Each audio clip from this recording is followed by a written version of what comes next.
안녕하세요. 남들은 명절이다 뭐다 다 고향에 내려가는데 저희는 딱히 갈 곳이 마땅치가 않아 남편이랑만 보낸 지 어언 6년이 넘어가고 있어요. 그 덕분에 여행도 많이 다니고 즐겁게 보내고 있답니다.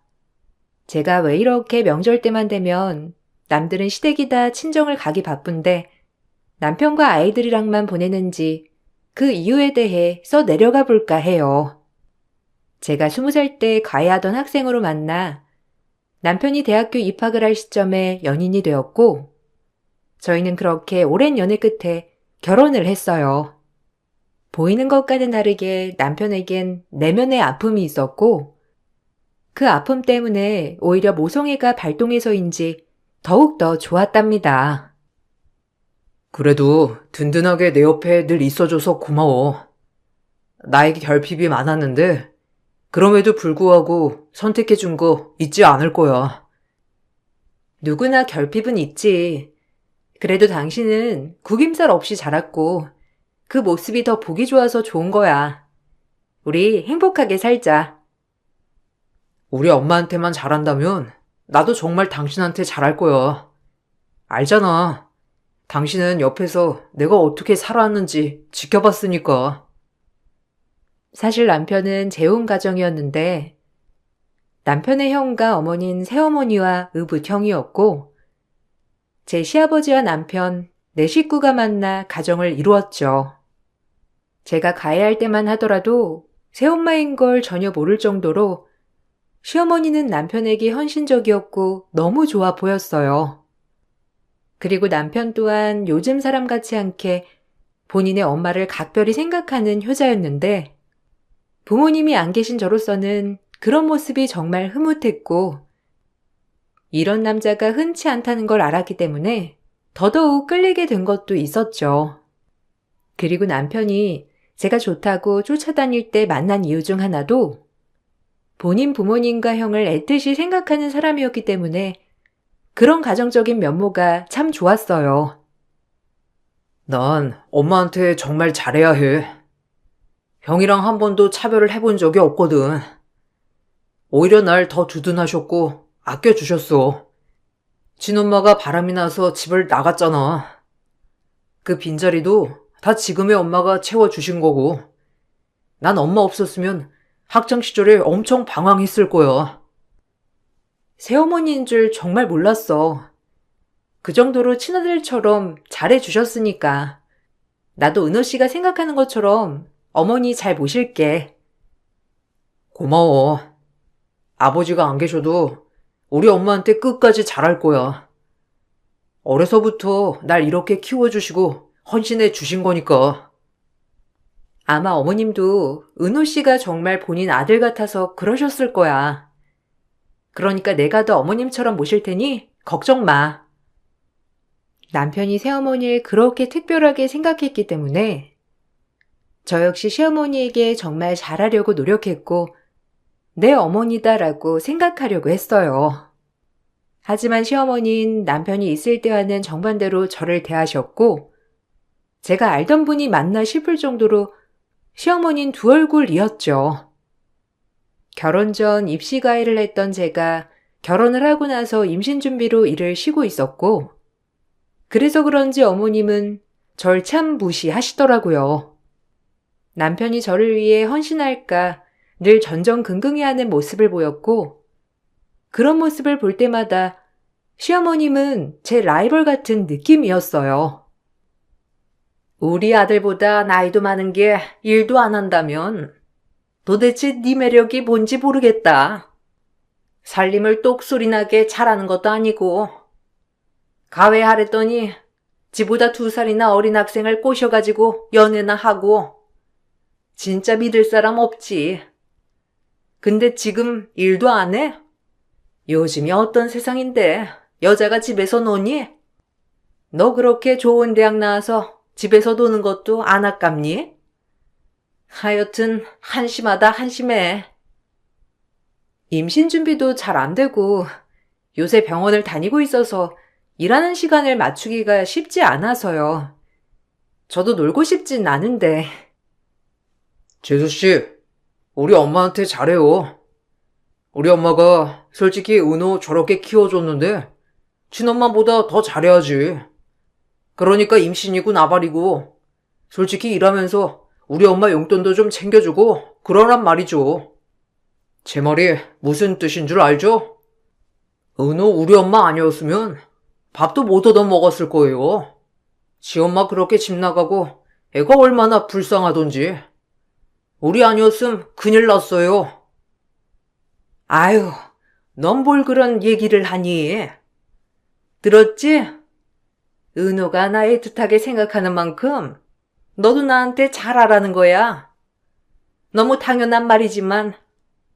그리고 은호한테 뭐 해달라, 이거 사달라 하지 마라. 은호 월급이 얼마나 된다고? 솔직히 네가 돈 번다고 하니까 결혼시킨 거지? 너 나이 많고 볼 게 뭐가 있니? 그리고 애도 좀 생각하고 나와라. 요즘엔 딩크도 많다던데. 애 키우는데 돈 엄청 들잖아. 남편이 없을 때 하신 얘기지만 아내로서 듣기 불편한 이야기들이었습니다. 늘 남편은 친아들이 아닌데 본인이 이렇게 걷어서 잘된 거니 잘해야 한다를 수십 번 수백 번 얘기를 하였고, 저도 잘하려 했으나 시어머니한테 이런 얘기를 들으면 그런 마음이 있다가도 없어졌어요. 그리고 제가 꼬여서 그런지 남편을 아들이 아닌 지갑으로 여기는 것 같아 기분이 그렇게 좋지 않은 마음이었어요. 어머님은 당신을 키워준 게 꼭 생색내려고 그러시는 것 같더라? 당신 없으면 얼마나 나한테 뭐라고 하시는 줄 알아? 우리 엄마 얘기하려거든. 그만해. 우리 엄마 정말 나한테 없어서는 안 될 뿐이고 엄마 아니었으면 나 이 세상에 없었어. 알지. 근데 정말 자식이라고 생각하고 엄마라고 생각한다면 그렇게 키워줬다고 해서 생색내지는 않거든. 우리 엄만 그럴만 하다니까. 너도 알잖아. 내 친엄마, 아니 그 여자가 이 집을 어떻게 나가게 됐는지. 그러니까 엄마는 내 은인이야. 그리고 네가 몰라서 그래. 엄마들이란 원래 그런 거라고. 우리 엄마한테 잘하면 너도 엄마 생기고 좋잖아. 모르겠다. 내 눈엔 아닌 것 같은데. 당신은 그렇게 어머님을 두둔하니까 내가 뭐라고 해야 할지 모르겠네. 그래, 알겠어. 사실 남편이 얘기한 바로는 친어머니가 있었는데 다른 남자와 눈이 맞아 집을 나갔다고 했고 그 후에 아버님이 재혼을 하신 거라고 말해줬습니다. 그래서 어머니의 정이 그리울 때 새어머니가 대신해서 채워줬기 때문에 평생 잘할 거라고 했죠. 아무리 제가 시어머니 때문에 힘듦을 토로해도 남편은 시어머니 문제에 있어선 강경하게 제 편이 아니었고 모든 시어머니 편이었어요. 효자랑 결혼하면 고달프다는 말은 제 결혼 생활을 두고 하는 말인 것 같은 생각이 들면서 어처구니가 없었어요. 무슨 카드값이 750만 원이나 나와? 당신 벌이가 수당 다 합쳐도 500이 안 되는데 어떻게 카드를 750을 쓰냐고. 아무리 아버님 회사에서 일한다고 하지만 이건 아니잖아. 월급은 정해져 있는 건데 아직 회사를 운영하는 사람도 아니고. 아, 엄마 선물 사드렸어. 명품 가방이 가지고 싶다시잖아. 아들로서 이런 것도 못 해드리냐? 다른 사람도 아니고 엄만데. 본인이 할 수 있는 선에서 하는 게 선물이지. 그리고 나랑 상의도 없이 이런 큰 선물을 정말 너무한다. 내가 가족이긴 해? 아니 엄마 선물을 한 거 가지고 왜 난리야? 그리고 아들이 이런 거 할 때마다 눈치를 봐야 하냐? 너도 진짜 바가지 작작 끌고. 이제 임신 준비도 하고 돈도 아껴 쓰자며. 근데 어떻게 그래? 아, 됐다. 어차피 지금 말해도 나만 나쁜 사람인 거지? 임신은 임신이지만 엄만 엄마지. 나한테 엄마가 어떤 존재인 줄 알면서 꼭 그렇게 싫은 티를 내야겠냐? 진짜 실망이야. 내가 무슨 말을 해도 어차피 당신 귀에 지금 들리지 않을 거라는 걸 아니까 더 이상 얘기 안 할게. 근데 당신도 참 답답하다. 이렇게 말도 안 되는 선물을 시어머니한테 하는 것도 허다했는데 돈만 많으면 이런 선물들이 문제되는 일은 없었지만 월급쟁이가 이런 행동을 하니 이해가 가지 않았거든요. 그럴 때마다 시어머니는 남편을 제가 조종한다며 뭐라고 하더라고요. 내 아들이 나한테 해주겠다는데 네가 뭔 상관이야? 하여튼 결혼을 시키질 말았어야 해. 그렇게 둘이 좋다고 해서 시켰더니만 우리 아들을 뺏어가? 풀려시 같은 것. 내가 우리 은호를 어떻게 키웠는데 지껏게 은호를 낚아채서 나한테 멀어지게 해? 어머님, 은호 씨가 물건인가요? 제가 뭘 뺐나요? 결혼을 하면 당연히 저흰 독립된 가정이고 그저 잘 살길 바래 주셔야죠. 아니, 우리 은호는 내가 아주 특별하게 키웠고 날 절대 못 떠나니 그리 알아. 너 따위랑 나랑 비교가 될 것 같냐? 은호 아빠도 나한테 고마워서 날 떠받드는 판국인데 지금 네가 은호를 조종해서 나한테 이것저것 사준다고 애를 잡으려고 해? 일도 안 하고 은호한테 빌붙는 주제에 너 내가 진짜 딱 지켜볼 거야. 만약에 나한테 조금이라도 피해가면 그땐 아장될 줄 알아. 그렇게 시어머니는 저에게 늘 압박을 일삼았고 시어머니와 남편 사이에서 지쳐갈 때쯤 남편은 어느 날 회사에서 퇴근 후 투덜투덜대며 얘기를 하더라고요. 원래도 일 끝나면 회사 얘기를 종종 주고받았던 터라 이야기를 잘 들어주고 있었어요. 아, 대놓고 내 이름까지 써가면서 날 비난하는데 진짜 환장하겠네. 뭐 내가 친절하지 않다. 회사 일을 대충대충 한다. 이런 비방글이 엄청 올라와서 오늘 부장님한테 엄청 깨졌어. 경위서도 써야 할 판이야. 도대체 누가 그러는 거지? 아니 근데 그런 글이 사실이 아닐 수도 있는데 왜 확인도 안 하고 무작정 화를 내시는 거야? 그것도 좀 어이없다. 나도 그게 억울해. 익명글이니 어쩔 수 없다 하다가도 내가 사람들한테 툴툴거렸다고 글이 올라오니까 참 그래. 누가 썼는지 진짜 알아볼 방법은 없는 거야? 안타깝다. 자기 너무 힘들었겠어. 오늘 저녁 맛있는 거 먹고 풀자. 요즘 들어 악의적으로 본인만 지목해서 비방글을 올려댄다며 회사에서 힘들었던 이야기를 하는 남편이었고 남편의 모든 것을 알 수 없지만 그래도 남에게 싫은 티를 전혀 못 내는 성품인 걸 알았기에 저 역시 그 글에 수긍할 수가 없더라고요. 그리고 이 글이 지속되자 남편은 회사에서 상사에게 늘 깨지기 시작했고 그렇게 되니 집에서도 풀이 죽어있는 날들이 많았어요. 시아버지 회사에 소속되어 있는 회사원이었기에 이 일은 일파만파 커져 시아버지의 귀에까지 들어가게 되었습니다. 남자가 돼가지고 어깨도 좀 피고 다녀라. 우리 아들이 내 뒤를 이을 거고 아주 똘똘하면서 성실하다고 내가 그렇게 입이 닳도록 말하고 다니는데 네가 그러고 다니면 되겠냐? 그리고 아무리 일이 힘들어도 사람들한테 잘해야 해. 그게 내 아들의 기본이야. 회사원이 자기 기분대로 싫은 티를 다 내고 다녀도 되겠어? 이 애비 얼굴에 먹칠하지 말아라.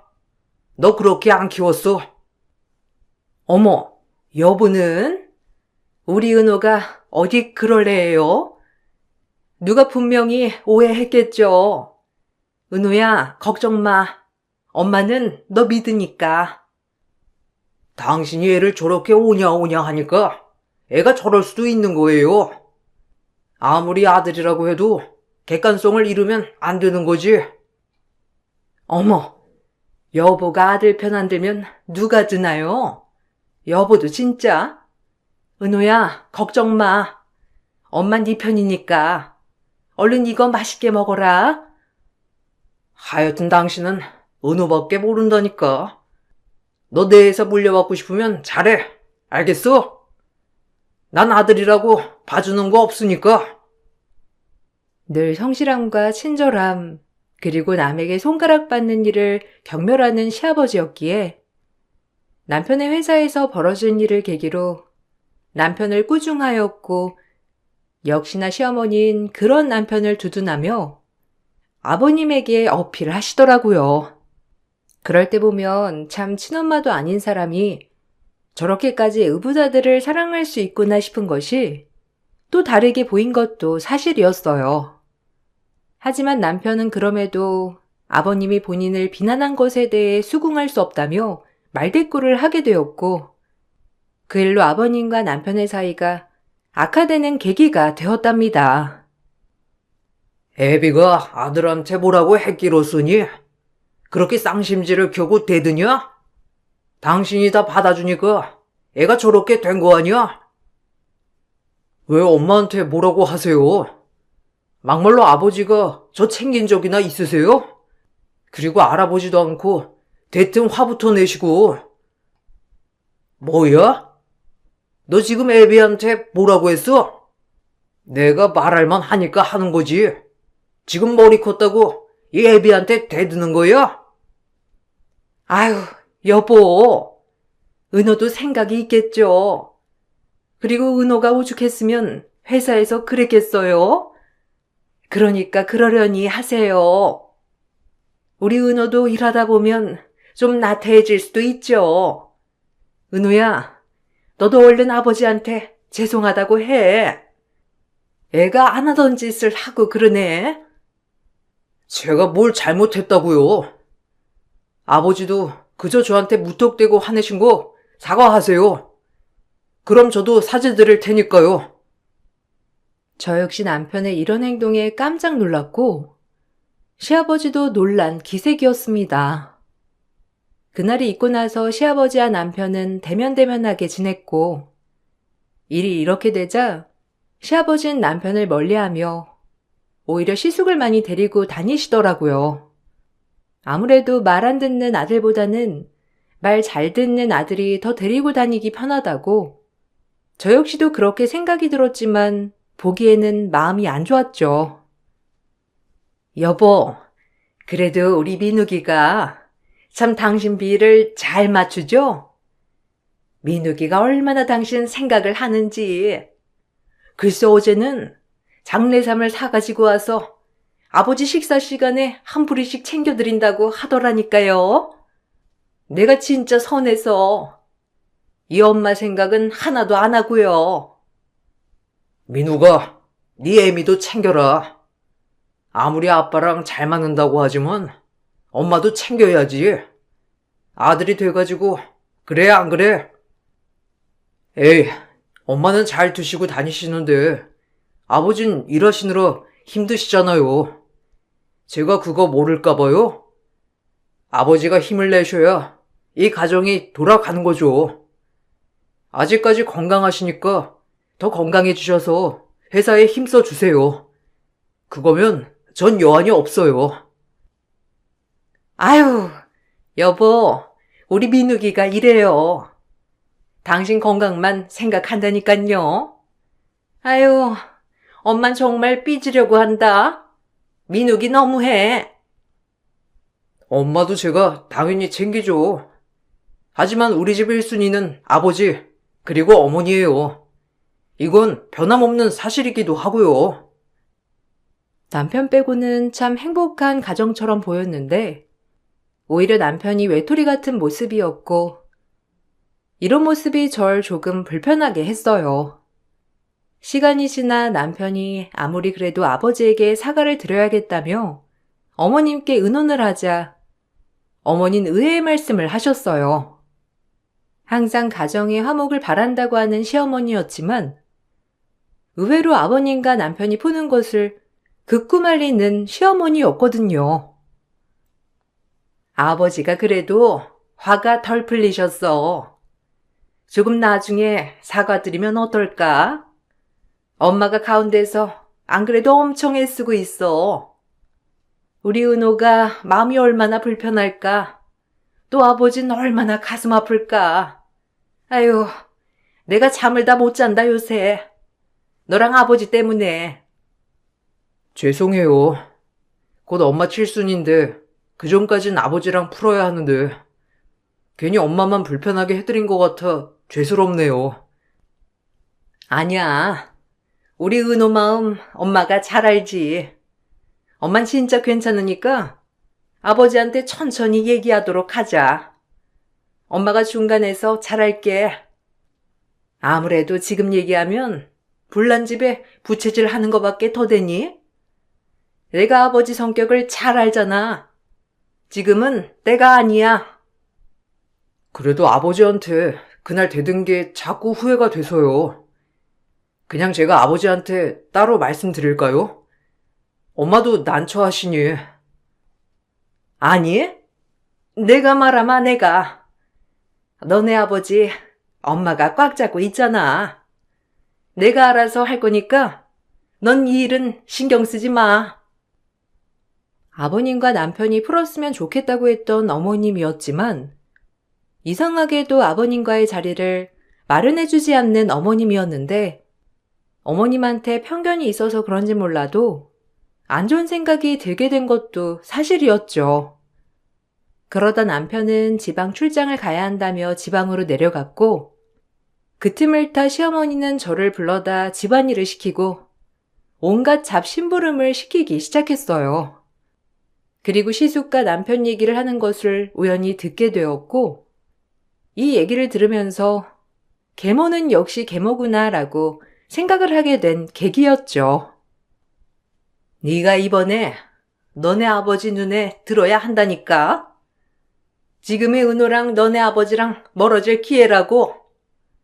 걔도 이제 머리가 커서 지 애비 말은 안 듣잖니. 네가 아버지 눈에 잘 들어서 회사를 네 거 만들어야 한단 말이야. 내가 왜 이러고 살았는데. 오로지 너 하나만을 위해서 그동안 다 참고 산 거라고. 이런 거 다 보상받아야 하니까 지금 정신 단단히 차려. 알겠어. 나도 욕심 있는 남자야. 엄마 말대로 이번 기회에 은호 나가리 시키고 내가 그 자리 꿰찰 거니까. 우리 아들이 진짜 친아들이었으면 진작 한 자리 줬겠지. 그 양반도 아주 웃긴다니까. 은호 모자라다고 하면서 끝까지 너한테 곁 안 주는 거 보면 아직까지 은호를 후계자로 생각하고 있는 게 분명해. 고약한 양반. 내가 지를 얼마나 보필했는데. 그러게. 아버지 가끔 보면 날 아들이라고 하지만 늘 은호 생각만 하는 게 분명해. 나도 이번 기회에 이 자리 놓지 않을 거야.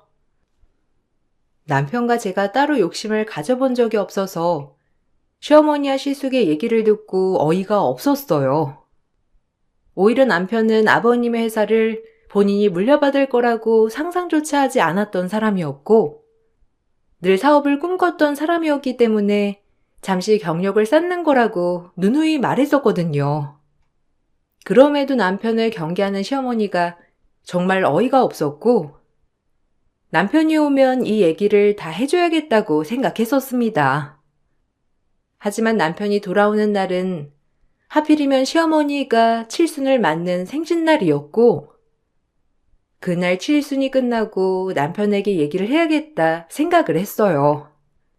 그리고 미혼하고 오나 시어머니시기 때문에 그래도 칠순이라고 남편 몰래 제 비상금을 털어 50만 원을 따로 챙겨드리게 되었죠. 남편도 어머니 생신인데 불구하고 연락 한 통이 없기도 했고 아무리 좋아하지 않는 분이지만 생신이기에 준비한 금액이었어요. 하지만 대뜸 시어머니는 이해 못할 행동을 하더라고요. 백수가 지금 내 아들 돈으로 생색 내니? 그리고 생색을 내려면 공이 하나 더 붙어야지. 50이 뭐야? 하여간 배포하곤. 재수씨, 돈 좀 써요. 아니, 진짜 시어머니가 아니라고 생각하시는 건가? 50이 뭡니까? 진짜 500도 아니고. 시모 칠순날 남편 몰래 용돈 50만 원 챙겨드리니 돈다발로 절 내리친 시모였고 제가 뭐라고 반격할 틈도 없이 문을 박차고 남편이 들어왔어요. 그리고 남편의 행동이 모든 가족들을 기함하게 하기 충분했는데 저 역시 충격을 받고 말았으니까요. 하다 이제 며느리까지 손찌검 하시겠다? 당신이 지은 죄는 당신이 더 잘 알겠지. 얼른 따라와요. 그냥 못 넘어가니까. 어머, 얘가 왜 이래? 여보, 아니 민우가 엄마 좀 도와줘. 너 지금 이게 엄마한테 뭐 하는 짓이야? 내가 널 어떻게 키웠는데? 너 지금 엄마한테 뭐 하는 짓이야? 뼈 빠지게 남의 아들 키워놨더니만 이제 와서 엄마한테 당신? 이 형이 버릇을 고쳐줘야지 안 되겠네. 형 같은 소리 하네. 능력도 없는 게 형이라고 그래도 믿고 의지했더니 너 역시도 네 엄마랑 한통속이지? 넌 일단 기다리고 있어. 남편은 시모 귀때기를 잡고 법원 앞으로 향했고 시어머니는 남편의 힘을 이길 수 없어 질질 끌려가는 행색을 보였어요. 그리고 시아버님은 그저 그 모습을 보고만 있었고 안절부절한 건 시숙이었습니다. 그리고 모든 사실을 들은 저 역시 정말 믿을 사람 하나 없다는 사실에 허탈해져만 갔는데 사실 남편은 출장을 간 것이 아니라 친어머니를 만나러 간 것이었어요. 바람이 나서 집을 나갔다던 친어머니는 요양원에서 남은 생을 보내고 있었고 남편은 친어머니를 한번 만나려고 간 거였어요. 그동안 당신을 내가 얼마나 믿었는데 우리 엄마가 바람나서 집 나갔다더니 그게 아니라 우리 엄만 당신 때문에 이 집에서 쫓겨난 거였어. 당신이 우리 아빠랑 엄마 사이에서 이간질하고 결국 엄마는 아빠한테 버림받고 당신이 우리 엄마 자리를 꿰찬 거지. 그리고 날 아들처럼 여긴다고? 회사 인트라넷에 내 비방글을 수시로 올린 것도 당신이더군. 아버지도 다 알고 계셔.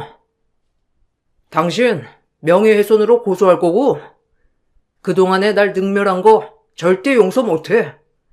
엄마인 척 챙겨주는 척 뒤에선 이간질에 날 끌어내릴 생각만 하다니. 그런 당신을 내 옆을 지켜줬던 엄마라고 늘 걱정하고 챙겼는데 내 와이프한테도 막대하는 거 알았지만 그래도 참았던 이유는 힘든 시절 날 위해줬었기 때문이었어. 그게 가식인지도 모르고 아빠 눈에 들려고 했던 행동이었지만. 아니, 누가 그래? 내가 네 비방을 했다니? 은호야, 엄마야. 정신 차려. 엄마가 너한테 그런 짓을 어떻게 하겠니? 뭔가 오해가 있나 본데. 그리고 네 친엄마 말을 믿는 거야? 그 여자 정신 이상한 거 몰라서 그래? 바람나서 나갔는데 어디 뻔뻔하게 아들을 찾아와? 이제 별 볼 일 없으니까 너한테 돈 뜯어내려고 나타난 거야. 널 위하는 건 이 엄마밖에 없다고. 웃기지 마요. 봐라. 당신이 만든 뇌피셜에 우리 엄마는 인생이 망가졌어. 한 여자 인생을 박살내놓고 뻔뻔한 게 최고구나. 엄마라니? 내가 네 엄마지 누가 네 엄마야? 내가 널 어떻게 키웠는데? 네가 나한테 이런 대접을 할 수가 있는 거야? 이제 내가 어떻게 대접하는지 눈 똑바로 뜨고 잘 느끼고 봐요. 당신 말년 평탄하게 살지 못하게 할 거니까. 남편은 더 이상 듣기 싫다는 듯 시어머니를 내쳤고 본인의 비방글을 지속적으로 올린 시어머니를 명예훼손으로 고소했어요. 그리고 아버님은 이 사실을 아시고 시어머니에게 이혼을 요구했는데 피는 물보다 진하다는 말이 여기서 나온 말인 듯 싶었어요. 본인 아들에게 저렇게 한 시어머니를 용서할 수가 없는 모습이었고, 남편의 뜻에 따라 전 남편 친어머니도 만나게 되었습니다. 한눈에 봐도 나이가 많이 드셨지만 우아한 미모였는데, 그저 지금이라도 아들을 볼 수 있어서 행복하다고 하시는 친어머니를 보자 저 역시 눈물이 나왔습니다. 그저 세월을 돌이키지 못하는 것이 한이라며 펑펑 울며 말씀하시더라고요. 내가 그때 어떻게든 버텼어야 했는데 그 여자가 너네 아빠랑 바람이 난 줄 알고 엄마가 너까지 포기했어. 미안하다. 아니에요. 그때는 엄마도 어렸잖아요. 전 그것도 모르고 평생 엄마를 미워하고 살았는데 이제라도 연락해줘서 고마워요. 계속 지켜보고 있었어. 근데 이제야 나타나면 혹시라도 오해하지 않을까 꾹 참았는데 내가 살 날이 얼마 안 남았잖니. 그래서 널 보고 싶었단다. 고마워. 이렇게 엄마 만나줘서. 그리고 우리 며느리도 아들 옆에 있어줘서 고맙다. 건강하셔야죠. 이제야 그렇게 보고 싶었던 아들을 만났는데 이렇게 뵈니 은호 씨랑 정말 닮으신 것 같아요. 고맙다. 내가 하나밖에 없는 며느리라고 혹시라도 나중에 만나게 되면 주려고 폐물들을 하나씩 모아놨거든. 이거 꼭 가져가. 내가 우리 은호 짝한테 주고 싶었던 거야. 이런 건 시어머니가 해주는 거라고 하더라고. 너한테 어울리겠어. 어머, 뭘 이런 걸. 전 아무것도 준비한 게 없는데 정말 죄송해요. 아우, 이런 것을 받아도 되나 싶네요. 어떡하죠? 시어머니가 주는 거라고 생각해. 내가 은호 짝을 꼭 보고 싶었거든. 그리고 은호 옆에서 항상 좋은 친구가 되어줘. 남편의 친어머니는 폐암 말기였어요. 살 날이 얼마 안 남음에 따라 남편을 찾았던 것이었고, 남편은 처음에 거절했지만 요양원에서 살 날이 얼마 안 남으신 엄마라고 얘기를 듣자 보러 갔던 것이었죠. 그리고 타이밍이 좋게 남편이 회사에 본인 이야기를 올린 사람을 찾아내겠다고 수사 중이었는데 그때 마침 그것이 새어머니라는 사실까지도 알게 된 거였어요. 친어머니의 말이 다 맞아 떨어졌던 거였고 이 사실을 즉각적으로 본인 아버지에게 얘기를 하게 되면서 아버지도 이래저래 시어머니를 의심 중이었는데 이 얘기를 듣자마자 시어머니를 내쳤던 겁니다. 그리고 시어머니는 그제야 본색을 드러내기 시작했어요. 내가 우리 민욱이 하나 성공시키려고 내 인생을 허비했는데 겨우 결과가 이거야? 난 인정 못해. 당신 나랑 이혼하려거든. 위자료 엄청 준비해야 할 거야. 내가 내 자식도 아닌 애를 왜 키웠는데? 위자료 안 주면 난 이혼 안 해. 그러니까 명심해요. 한심한 사람 같으니라고. 본색이 이제야 드러날 줄이야. 내가 미쳤지. 조강지천에 치고 당신을 받아들였다니. 당신도 똑같아. 알아보지도 않고 그저 내 말에만 혹해가지고. 나 이대로 깨끗하게 못 물러나니까 그리 알라고. 내 전 재산을 걸고 당신 바닥으로 내칠 거야.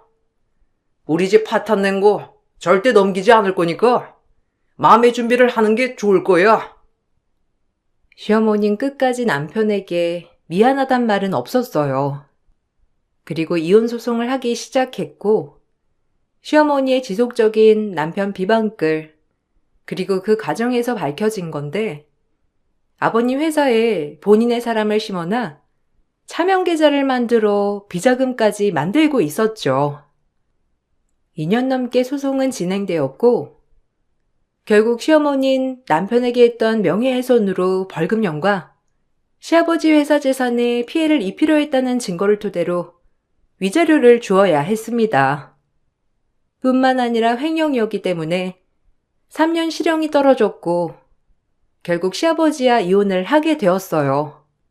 두 분이 부부로 사신 세월이 있었기 때문에 시아버지도 시어머니에게 재산 분할을 해줬어야 했지만 시어머니가 회사에 끼치려고 했던 손해를 생각하여 많은 분할은 해주지 않아도 되었어요.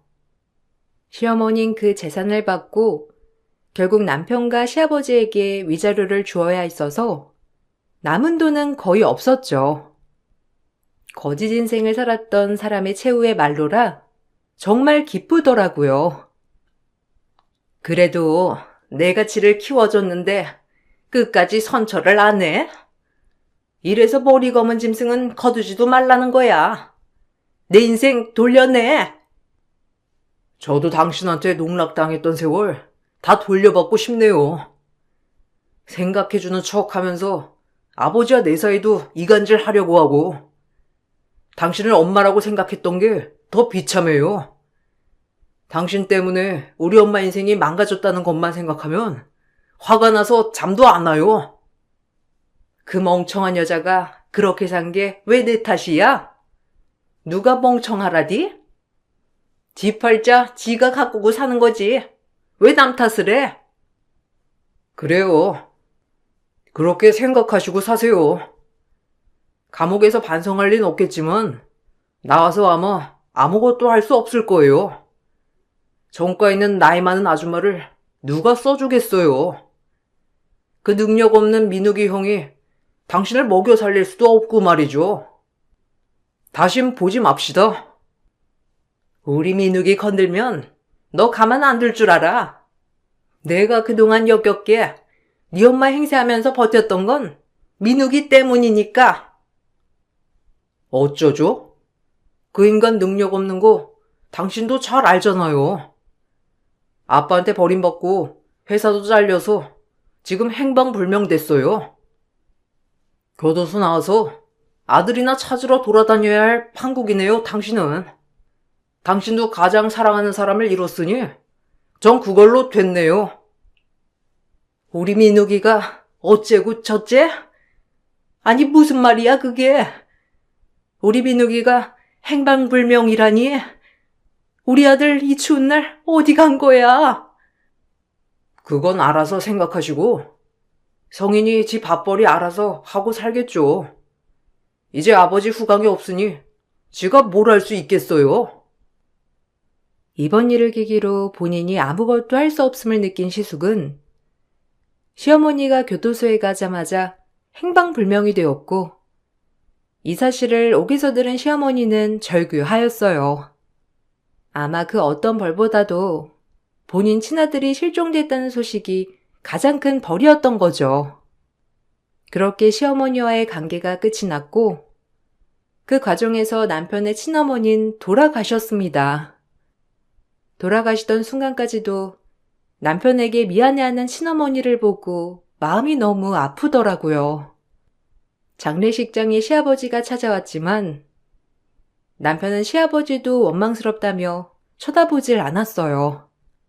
그리고 상주로서 친어머니를 잘 보내드리고 남편은 아버님의 회사에서 나와 본인의 경력으로 작은 스타트업 회사를 차렸어요.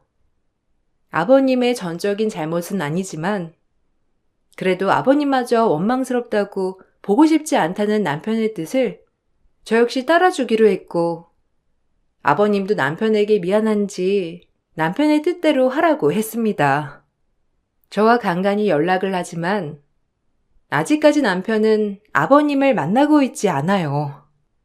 그래도 세월이 조금 흐른 만큼 남편은 아버님에 대해서도 생각이 바뀌는지 아마 조만간 찾아뵐까 생각하고 있어요. 한 여자로 인해 한 가정이 파탄났지만 그것을 지금이라도 바로잡아 다행이라고 생각합니다. 남편의 친어머니 성묘를 다녀오며 많은 생각이 들어 글을 써보았어요. 여러분들은 늘 좋은 날만 가득하시길 바랄게요. 들어주셔서 감사드리고 그럼 이만 글을 마칠게요. 안녕하세요. 저는 파주에 살고 있는 40대 초반 여자입니다. 이곳에 제가 겪었던 일들에 대해 글을 써 내려갈지 고민을 하다가 조금의 양심도 없는 한 사람 때문에 겪게 된 고통이 너무나 커서 사연을 신청하게 되었습니다. 남편과 저는 20대 초반에 만나 결혼을 했어요. 가진 거 하나 없이 맨몸으로 결혼을 하게 되었죠. 양가 집안 경제적으로 부유한 편은 아니었지만 젊은 나이에 서로 열심히 살다 보면 남들보다 몇 년은 빨리 자리를 잡을 수 있다는 양가 부모님의 말에 비록 가진 건 하나 없었지만 땀 흘리며 살아가다 보니 조금씩 자리를 잡는 게 보였어요. 저희 부부의 목표는 30평대 아파트에 들어가기 전까지는 아이를 가질 계획은 없었습니다.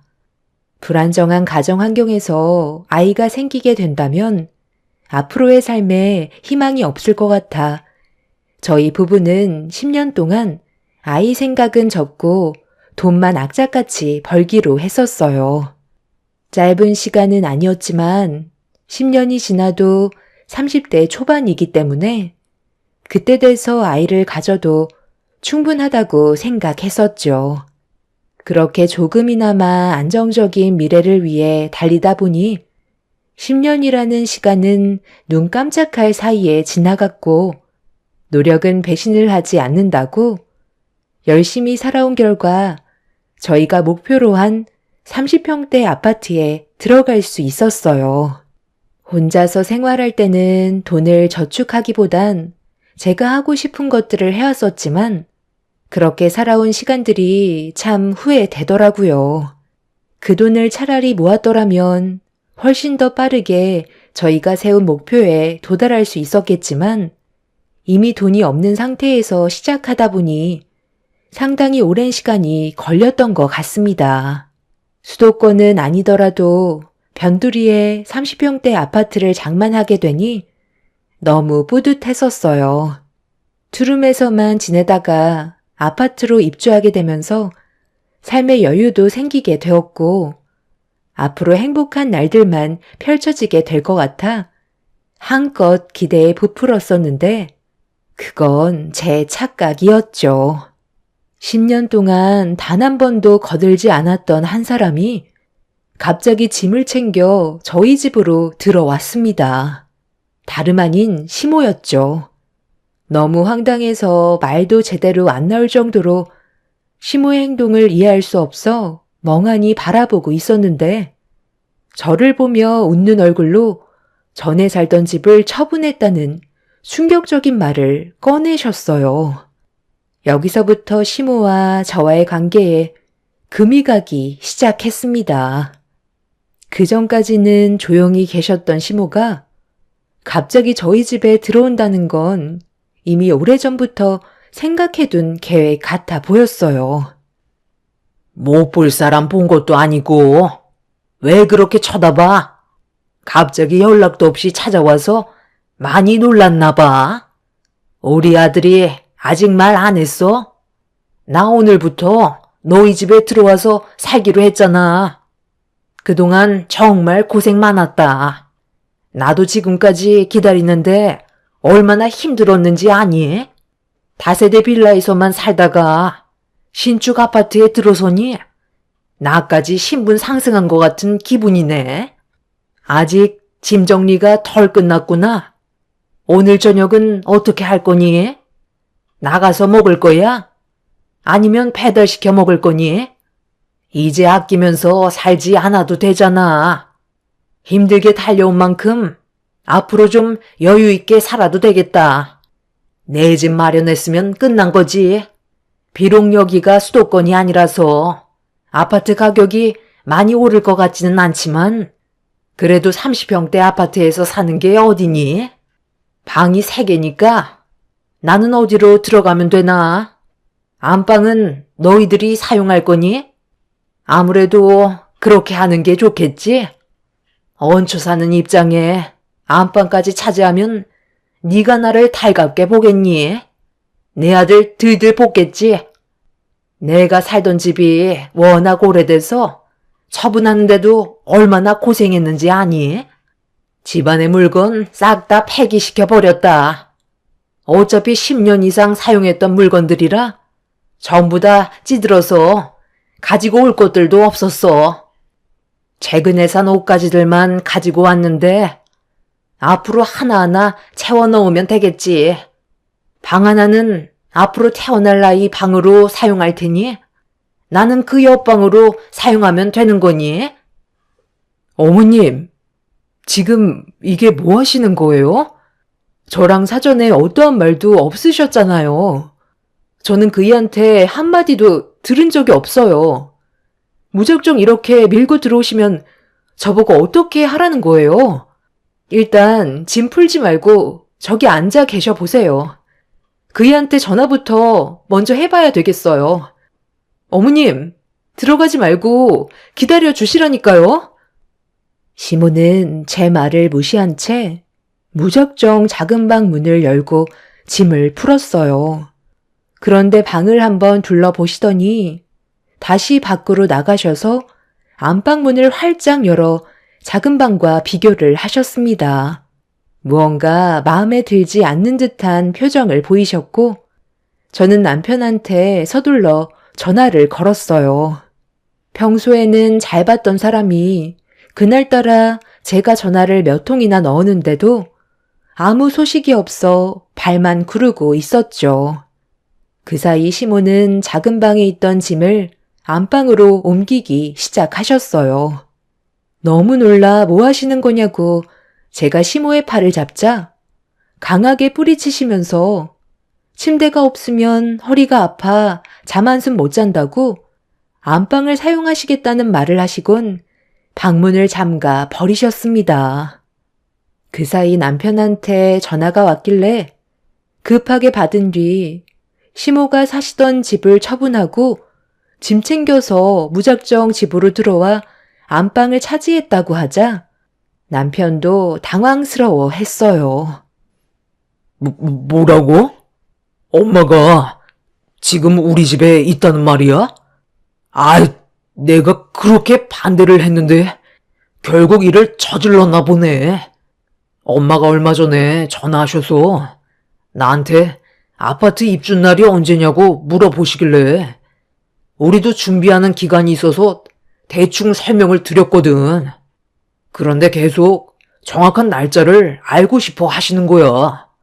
나중에 입주날 확정 받았을 때 알려드렸었는데 갑자기 우리 집에서 같이 살고 싶어 하시길래 당신이랑 조금도 상의한 적 없는 문제고 그건 힘들 것 같다고 설명드렸는데 지금 무작정 들어오신 거야? 당신한테 얘기 안 한 거는 그때 엄마가 알겠다고 했었거든. 그래서 좋게 해결된 줄 알았지. 최대한 빨리 갈 테니까 조금만 기다려줘. 남편도 시모의 돌발 행동에 많이 당황스러워하고 있었어요. 시모는 안방에서 짐을 풀고 계신지 분주하게 움직이고 계시는 소리가 거실에까지 들려왔었죠. 방문을 두드리면서 시모에게 대화 좀 하자고 말씀드렸지만 제 말에 조금도 대답을 해주지 않으셨어요. 이건 정말 아닌 것 같아 안방문을 열 수 있는 열쇠로 방문을 열자 버럭 화를 내시면서 셰미 방에 함부로 문을 열고 들어왔다고 풀어놓으신 짐을 저에게 던지셨습니다. 시모가 연락도 없이 저희 집에 오셨을 때부터 이미 기분이 상당히 안 좋았었는데 저를 막대하시는 행동에 저도 불만을 털어놓게 되었죠. 상식적으로 이건 아닌 것 같아 다시 한번 말씀드렸습니다. 어머님, 제가 방금 그이한테 전화해 봤는데요. 저희 집에 들어오시는 거 반대했었다는데요? 이렇게 억지 부리시는 건 좋은 모습이 아니세요. 일단 나와서 얘기해요. 내 방인데 내가 왜 나가야 하는 거야? 아까 전부 다 설명했잖아. 이미 집을 처분했기 때문에 어디 갈 곳도 없다니까. 아들 집에 와서 살겠다는데 무슨 문제라도 있어? 이 늦은 저녁에 시애미를 내칠 거니? 나가서 먹을 거 아니면 저녁이나 준비해라. 여기까지 이 많은 짐들 가지고 오는데 얼마나 힘들었는지 알아? 그리고 짐 빼면서 받은 보증금은 전부 다 저축해놨거든. 매달 용돈을 받기는 하지만 당장 사용할 돈이 없으니까 이번 달 내일 외출 좀 하게 용돈 좀 챙겨줘라. 어머님, 지금 제 말이 안 들리세요? 저희와 전혀 상의하지 않고 일방적으로 행동하시는 건 안 된다고 했잖아요. 10년 동안 조용히 계셨던 이유가 이거였어요? 시모는 제 말을 무시하면서 입을 굳게 닫으셨어요. 너무 황당하고 어이가 없어서 더 이상 상대하고 싶지 않아 소파에 앉아 버렸는데 시모가 오자마자 화부터 내고 물 한 잔도 주지 않는다면서 서러워 못 살겠다며 불만을 털어 놓으셨습니다. 저도 이미 기분이 상해버린 터라 시모의 말에 대꾸조차 하지 않았죠. 그렇게 집안 분위기가 점점 험악해지려 할 때 남편이 도착했는지 현관문을 열며 허겁지겁 들어왔어요. 시모는 남편을 보자마자 밝은 얼굴로 맞아 주셨습니다. 엄마, 지금 이게 뭐 하시는 거예요? 제가 분명 안 된다고 말씀드렸잖아요. 이렇게 무작정 밀어붙이시면 어떡하자는 거예요? 일단 짐 다시 빼주세요. 네가 안 된다고 했었니? 나는 된다고 하는 줄 알고 들어온 건데. 그리고 방도 많은데 엄마가 좀 같이 살면 어떠니? 내 나이가 몇인데 혼자 사는 것도 외로워서 앞으로 태어날 손주 얼굴 보면서 사람 냄새나는 공간에 같이 있고 싶다는 건데 이렇게까지 매몰차게 해야 돼? 너희들이 나를 이렇게까지 싫어하는지 몰랐다. 어머님, 지금 그게 아니잖아요.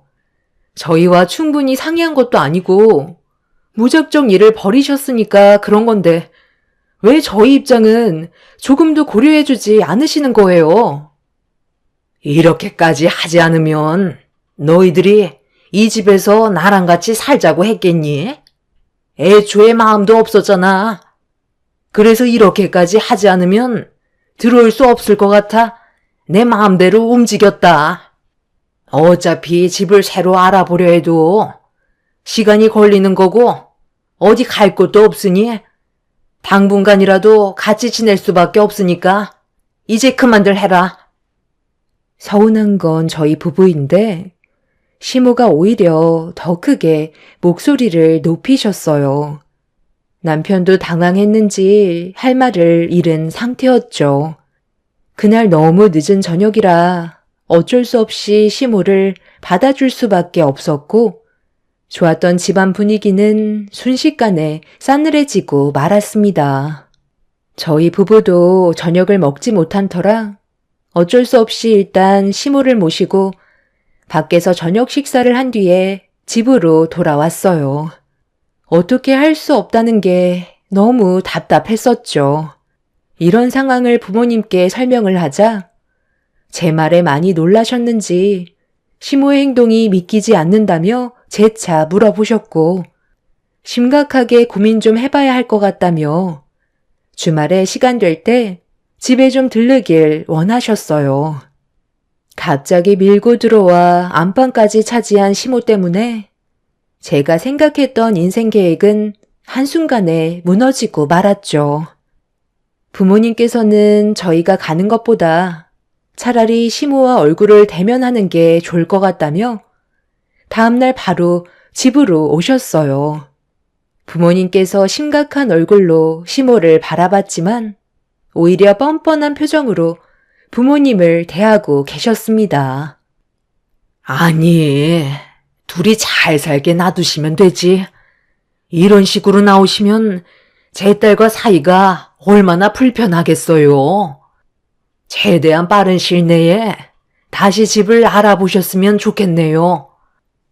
내 아들 집에서 살겠다는 건데 무슨 문제라도 있나요? 혼자 사는 것도 외로운데 며느리가 차려준 밥상 좀 받아보려고 정말 신중히 결정을 내린 건데 저보고 지금 나가라고요? 이미 집이며 가정까지 전부 다 폐기 처분했는데요. 서로 얼굴 붉히지 말고 그냥 좋게 넘어갑시다. 이미 저는 마음을 굳혔거든요. 사돈이 이런 식으로 나오면 집안 싸움밖에 안 됩니다. 나이도 드실 만큼 드셨으면 서로 좋게 해결할 수 있는 방법을 생각하셔야죠. 혼자서 사시는 게 외롭고 힘드시면 제 딸 집 근처로 이사를 오시면 되는 거잖아요. 내일 당장 집 처분하고 적금 드신 거 다시 깨시고 집을 알아보시는 게 좋을 것 같습니다. 엄마, 모두가 이건 아니라고 하는데 왜 엄마만 고집을 부리시는 거예요? 끝까지 이러시면 서로 안 좋은 감정만 생긴다는 거 몰라요? 장인어른 말 들으세요. 너는 엄마가 혼자 사는 게 좋니? 너희 아빠 세상 떠나고 내가 얼마나 힘들었는지 알면서 그런 말이 나와? 네가 아파트에 들어가기까지 그동안 나도 얼마나 참고 기다렸었는데 같이 한 공간에서 살고 싶어서 그날을 기다리며 지금까지 홀로 외롭게 살아왔었다. 사돈도 정말 너무하시네요. 아직 서로 의지할 배우자가 있으니까 제 마음을 모르시는 거죠. 사랑하는 사람이 세상을 떠났을 때 그 아픔을 아세요? 내가 진짜 더럽고 치사해서 내일 당장 집 알아보겠습니다. 시모는 동네가 떠나갈 정도로 오열을 하셨고 저희는 그런 시모의 모습을 보면서 정말 난감했었어요. 하지만 시모와 같이 살게 되면 분명 여러 가지로 마찰이 생기게 될 테고 시모에게 좋은 감정이 생기지도 않을 것 같았습니다. 마음 단단히 먹고 아빠가 말씀하신 대로 근처의 집을 알아보는 게 제일 좋은 방법인 것 같았어요. 온 가족이 단호하게 나오자 시모도 더 이상 아무 말도 하지 않으셨죠. 그렇게 저희 아파트 근처로 집을 알아보고 있는데 생각보다 가격이 만만치 않더라고요. 시모가 가지고 계신 재산으로는 괜찮은 집을 구하기에는 어려움이 많았었죠. 만족하실 만한 집이 나와야 저희 집에서 나오실 마음이 생기실 텐데 저희가 마음에 들지 않는데 시모 또한 같은 마음일 것 같아 시간이 많이 필요했고 그 기간 동안 시모는 저희 집에 자리를 잡고 계셨죠. 제가 꿈꿔왔던 삶도 아니고 안방에서 지내지 못하는 것도 서러운데 시모 눈치까지 보면서 살아가야 하는 제 삶이 너무 처량해 보였습니다. 저희 부부는 아침을 안 먹고 출근하기 바쁜데 시모는 아침밥을 꼭 챙겨 드셔야 된다며 저보고 한두 시간 일찍 일어나 아침상까지 준비하길 원하셨죠.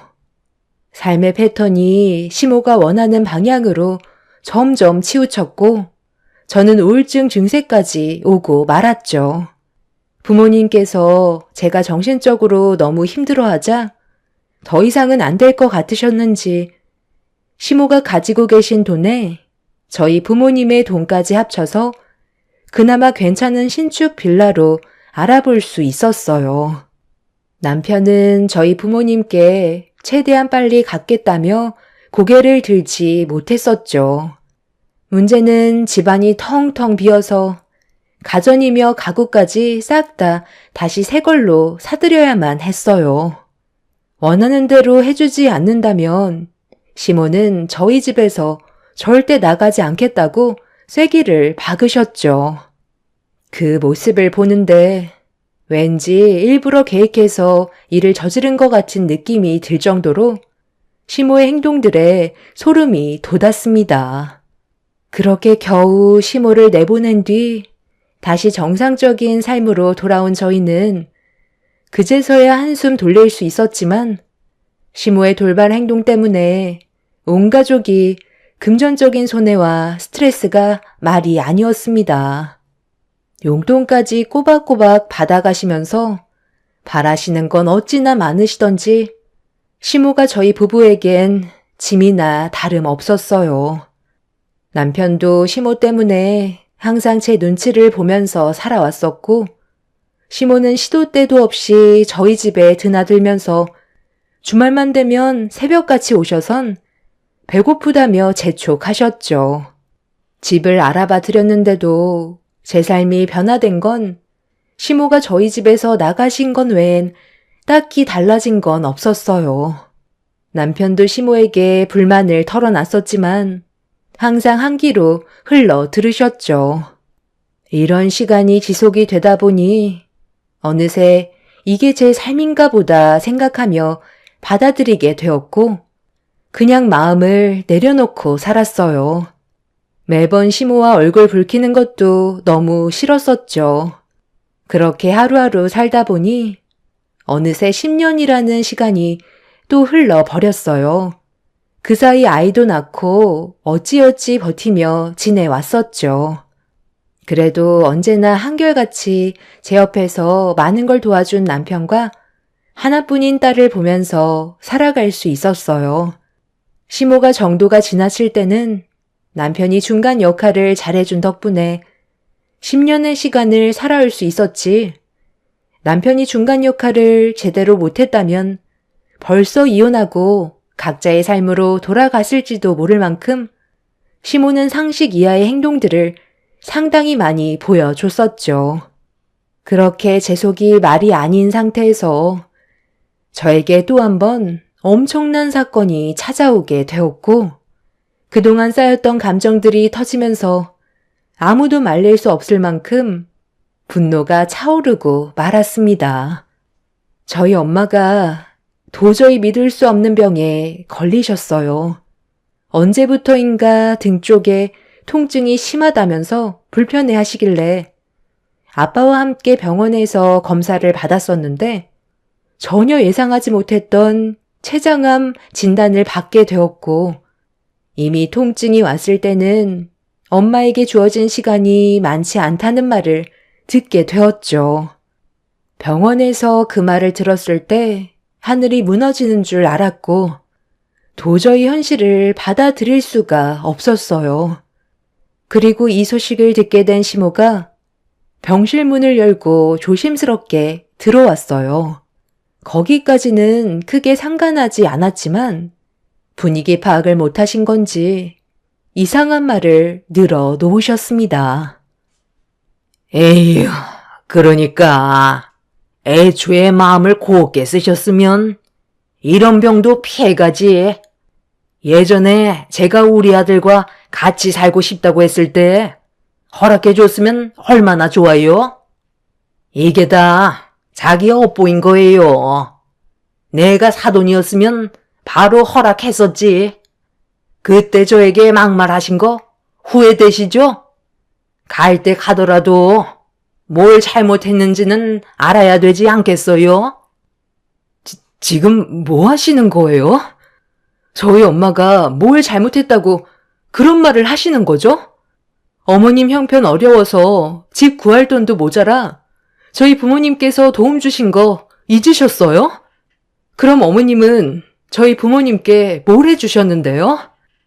오히려 매사에 불만만 가득하셨지 조금도 감사함의 표현을 해주신 적도 없으시잖아요. 저희 부모님이 도와주신 게 당연한 거예요? 이 사람이 어머님 집 문제로 저희 부모님께서 도와주셨던 돈 10년 동안 갚아 나갈 때 그동안 뭐 하셨어요? 오히려 용돈을 더 올려달라고 상처되는 말만 거침없이 뱉으셨지? 이 사람한테 미안해 한 적도 없었잖아요. 어머님만 없으면 저희 가족은 행복하게 살아갈 수 있다고요. 얘가 지금 어디다 대고 시애미한테 눈 치켜 세우는 거야? 사돈, 이거 봐봐요. 자식 교육을 제대로 못 시켜서 저를 잡아먹으려 들잖아요. 엄마, 여긴 도대체 왜 오신 거예요? 지금 술 마셨어요? 입에서 술 냄새가 진동을 하는데 병문안 오면서 술을 마시면 어떡해요? 엄마 때문에 제가 얼굴을 들고 다니지 못할 정도라고요. 더 이상 이렇게 살고 싶지 않아요. 차라리 그냥 인연을 끊고 사는 게 좋겠어요. 제발 저 좀 숨 좀 쉬게 해달라고요.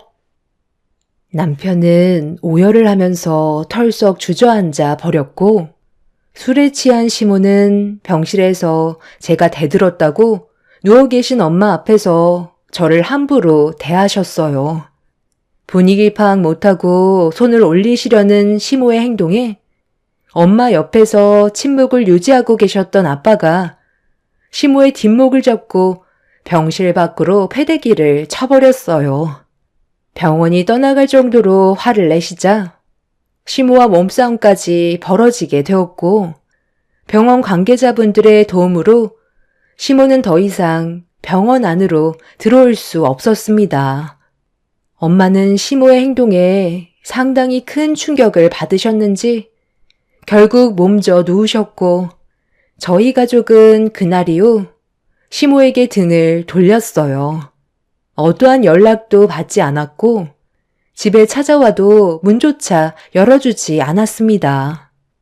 생활비까지 전부 다 끊어버렸죠. 저희가 조금의 도움도 주지 않자 많이 당황하셨는지 좋게 풀어가려고 연기를 하셨지만 한두 번 상처를 받은 게 아니기 때문에 그동안 참아오면서 살아왔던 만큼 저희 마음을 되돌릴 수는 없었어요.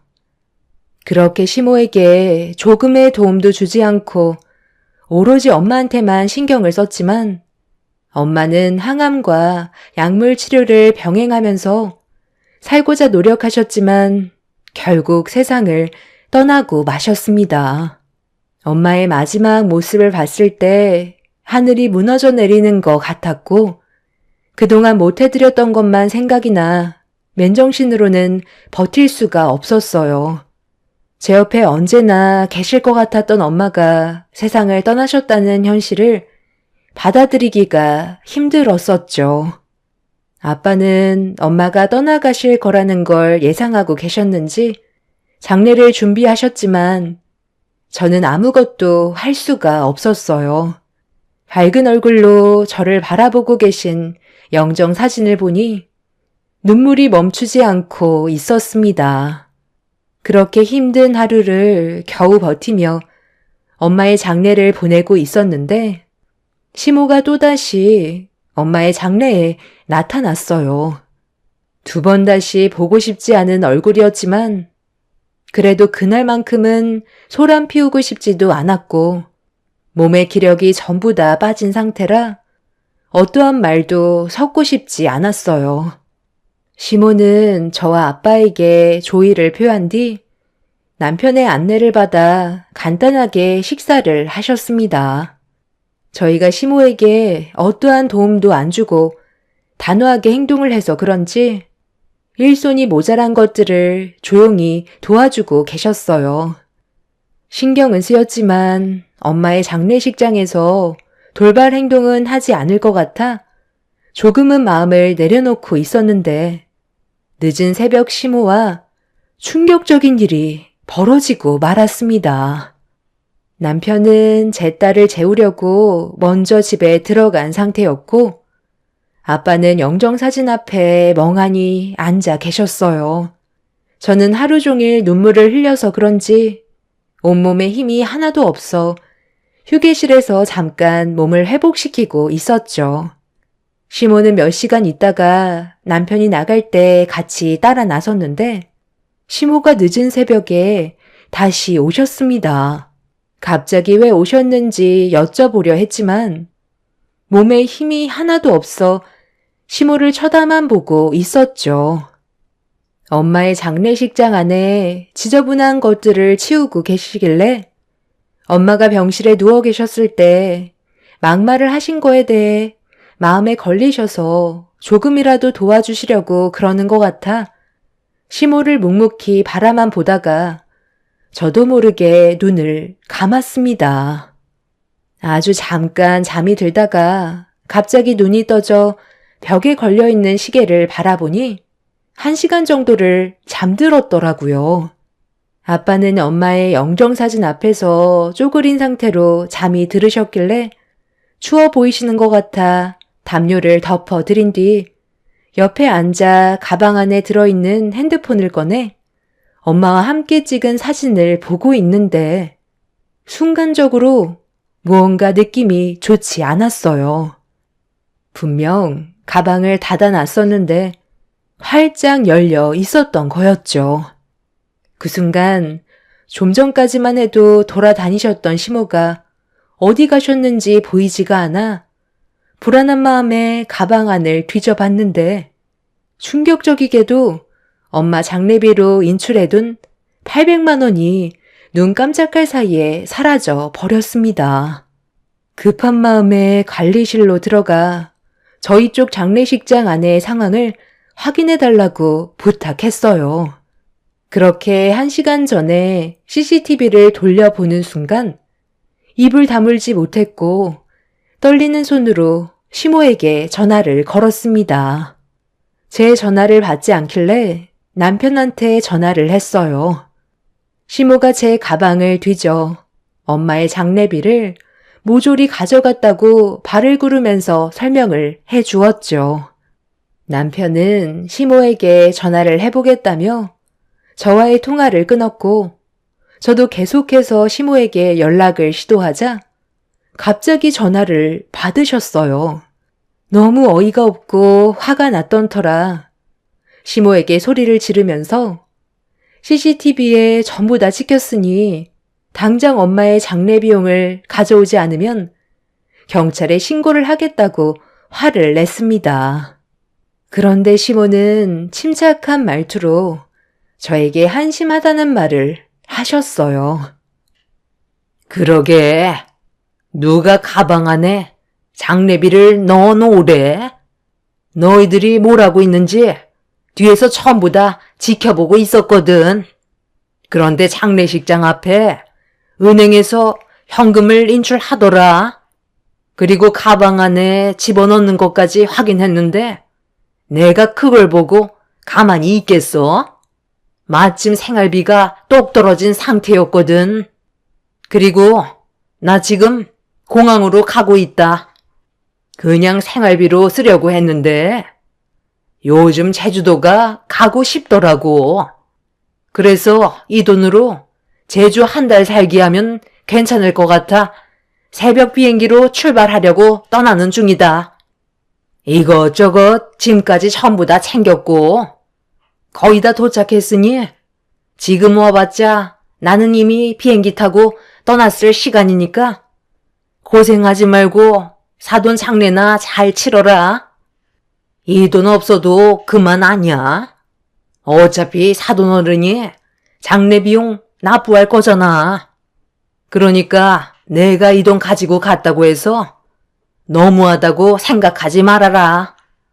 너희들이 내 생활비를 끊어서 생긴 일이잖니? 이 없으면 잇몸으로 살면 되는 거야. 800만 원 내가 가져간다고 해서 그게 달라지는 거 없다. 그럼 나는 끊는다. 시모의 말에 너무 큰 충격을 받았고 저는 아무리 가족이라고 해도 엄마의 장례 비용을 몰래 가져갔다는 건 절대로 용서하고 싶지 않았습니다. 저희 엄마가 세상을 떠났는데 등골까지 빼먹으려는 시모가 인간 같지 않았어요. 서둘러 남편에게 알리자 경찰에게 도움을 청하면 공항에 있는 관계자와 연락을 취해서 비행기 타는 걸 막을 수 있다며 서둘러 일을 진행했고 그렇게 남편과 함께 다급히 공항으로 향했어요. 그렇게 정신없이 출발해서 도착을 하니 경찰분들이 시모를 붙잡았고 저는 차에서 내리자마자 시모의 머리채를 한 움큼 잡아 앞뒤로 흔들면서 난리를 쳤습니다. 시모도 제 머리를 잡으려 했지만 경찰들이 저와 시모를 떨어뜨려 놨어요. 이성을 잃어버린 상태라 시모를 가만두지 않겠다며 고함을 질렀죠. 경찰은 저에게 돈 봉투를 돌려주었고 다행히 봉투 안에는 엄마의 장례 비용이 그대로 들어 있었습니다. 남편은 시모의 실망스러운 모습에 아무 말도 하지 않았어요. 그렇게 시모가 조사를 받기 위해 경찰차에 올라타려는 순간 갑자기 경찰들을 뿌리치며 도망을 쳤어요. 뛰어봤자 건장한 남자들을 따돌릴 수는 없는데 도망을 가려는 시모의 행동이 너무 한심해 보였습니다. 경찰분들과 저희 부부가 시모의 뒤를 따랐고 얼마 가지 못해 지치셨는지 숨을 헐떡이면서 걸음을 멈추셨어요. 그런데 시모가 난간에 매달려 돌발 행동을 하셨습니다. 다가오지 마. 너희들 한 발자국만 더 다가오면 어떤 상황이 벌어지게 될지 알지? 괜히 일 크게 만들고 싶지 않으면 당장 물러서. 너희들이 나를 잡을 수 있을 것 같아? 제주도 좀 가고 싶어서 돈 좀 가져간 걸 가지고 경찰까지 불러? 네가 이런다고 내가 눈 하나 깜빡할 것 같니? 그 돈 당장 내놔라. 엄마, 이제 그만 좀 해요. 왜 이렇게 꽉 막힌 행동만 하시는 건데요? 이럴수록 점점 더 상황만 악화된다는 거 모르세요? 계속 고집 부리시면 공무집행 방해죄로 처벌만 더 커진다고요. 좋게 해결하고 싶으시면 이제 그만 이쪽으로 오세요. 그러다 정말 떨어지기라도 하면 어쩌려고 그래요? 일로 오시라고요. 떨어질 수나 있겠어? 어차피 저는 당신을 용서할 수가 없어요. 법적으로 강력하게 처벌할 거고 당신이 가지고 있는 모든 걸 전부 다 빼앗을 거예요. 내 목숨을 걸어서 뼛속까지 아작낼 거라고요. 왜요? 콩밥 먹을 생각하니까 두려우세요? 어떻게 해서든지 징역 보낼 거니 그런 줄 아세요. 당신이 징역 들어가는 순간 살고 계신 집 바로 처분할 거고 저희는 두 번 다시 찾을 수 없는 곳으로 사라져 버릴 거라고요. 그 집 명이 이 사람으로 되어 있는 거 아시죠? 당신이 가지고 있던 돈보다 우리 쪽에서 지원해준 돈이 훨씬 많아서 그렇게 했던 거 기억 안 나요? 어쩌실 거예요? 경찰서로 가실래요? 아니면 계속 거기 계실 거예요? 어차피 오래 버틸수록 점점 가중처벌이 늘어난다는 거 아시죠? 시간을 끌면 끌수록 저에게는 더 유리한 조건이 되겠네요. 난간에 매달려 있던 시모는 제 말에 화가 치밀어 오르셨는지 저에게 달려들려고 난간에서 내려오려는 순간 갑자기 도망치면서 체력이 많이 떨어진 상태였고 다리에 힘이 많이 빠졌는지 미끄러짐과 동시에 몸의 균형을 잡지 못하고 뒤로 넘어지고 말았습니다. 결국 시모는 난간에서 떨어지게 되었고 서둘러 구조대의 도움을 받아 병실로 옮겨졌지만 상태는 너무 심각했어요. 2m 높이 정도 되는 난간에서 떨어졌으니 연세가 있으신 시모의 몸이 정상일 리가 없었죠. 결국 시모는 뇌사 상태로 눈을 뜨지 못하는 충격적인 상황으로까지 이어지고 말았습니다. 이런 일이 생겼다는 게 참 안타까울 뿐이에요. 서로 웃으면서 남은 인생 행복하게 살면 되는 걸 왜 이렇게 고집부리고 모난 행동을 하셔서 안 좋은 결과까지 오게 된 건지 답답하기만 합니다.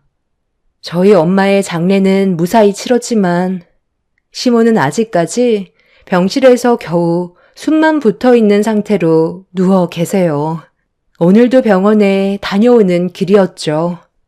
사람이 세상 떠날 때가 되면 앞뒤 안 가린다더니 시모가 세상을 떠나시려고 그렇게까지 막 나가셨던 것 같습니다. 의사의 말로는 길어야 한 달이라고 합니다. 저희 엄마 장례가 끝난 지 얼마 되지도 않았는데 시모의 장례까지 치러야 하니 힘이 많이 빠지네요. 박힌 돌을 빼내는 건데도 얼마 뒤 세상을 떠나신다고 하니 마음이 좋지는 않습니다.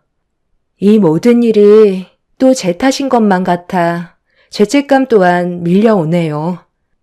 남편은 본인 손으로 경찰을 부른 거니 제 탓이 아니라고 하지만 마음이 무겁습니다. 2번 다시 기억하고 싶지 않은 순간들이라 여기에 제가 겪었던 사연을 털어놓고 앞으로 있게 될 좋은 날들만 생각하려고요. 지나간 과거에 대해서는 더 이상 제 머릿속에 담아두고 싶지 않네요. 제 사연을 들어주신 분들께서도 가족들과 항상 평화를 유지하면서 행복한 시간들 많이 만들어 가셨으면 좋겠어요. 서로 헐뜯어봤자 그 결과는 참담할 뿐입니다. 오늘 하루 힘내시고 좋은 일만 가득하셨으면 좋겠습니다. 감사합니다. 안녕하세요. 부천에 사는 40대 후반 주부입니다. 평소 사연만 읽어보다 제 이야기를 해드리면 어떨까 싶어 용기 내서 제 사연 보내드립니다. 저는 결혼한 지 어느덧 26년 차가 된 베테랑 주부입니다. 결혼을 하고 제일 잘한 일이 있다면 눈에 넣어도 아프지 않을 제 딸을 낳은 것입니다. 모든 부모가 그렇든 그 어느 것과도 바꿀 수 없는 딸이죠. 저희 남편은 3남매 중 둘째로 태어나 위에는 아주버님, 밑으로는 여동생이 있는 집에서 태어났어요. 형제들 중 제일 조용했죠. 어머님은 일찍 남편을 여의고 홀로 3남매를 키워온 여장부십니다. 다행히 아버님이 돌아가시기 전 어머님 앞으로 땅과 논밭 등 남겨놓은 것들이 많으셔서 형편은 넉넉한 상태로 3남매를 키우셨다고 해요. 동네에서도 유명한 땅 부자였죠. 지금이야 남녀 차별이 없어졌다 하지만 제가 시집갈 그 당시까지만 해도 남편 집 분위기는 가부장적 그 자체였습니다. 처음에는 밥도 여자 남자 따로 먹을 만큼 남녀가 엄격했고 시어머님도 결혼하자마자 입에 달고 사는 게 우리 아들이었어요. 굉장히 남아선호 사상이 깊게 박힌 분이셨고 같은 여자였지만 딸은 시집가면 그만이다라는 생각을 가지셨던 분이니까요. 한편으로 시누이가 안타깝기도 했네요.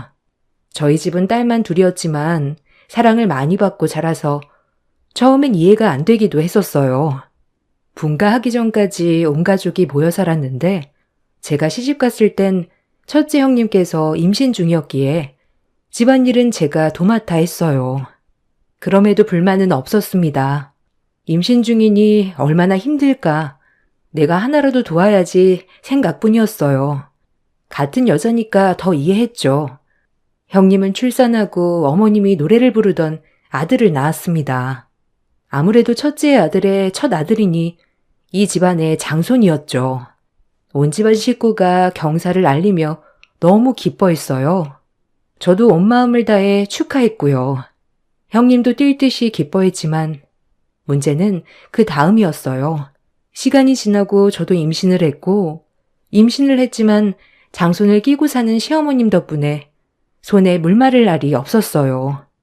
눈물도 계속 났고 어찌나 서럽던지 형님이 일을 할라치면 애기 봐야 한다, 애기 운다, 애가 엄마 찾는다 등등 온갖 얘기를 늘어놓으며 형님은 집안일 제외 대상이었습니다. 그 말을 듣고 손 하나 까딱하지 않는 형님이 원망스러웠네요. 하지만 마냥 어리기만 해서 힘들어도 꾹꾹 참고 지냈네요.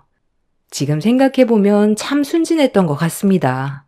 그리고 출산일이 다가와 출산을 하였는데 시댁에서 원하는 아들은 아니었지만 눈에 넣어도 아프지 않은 공주님이었어요. 저와 남편은 아들이 아니어도 행복했지만 시어머님은 아들이 아니라 달가워하지 않으셨고요.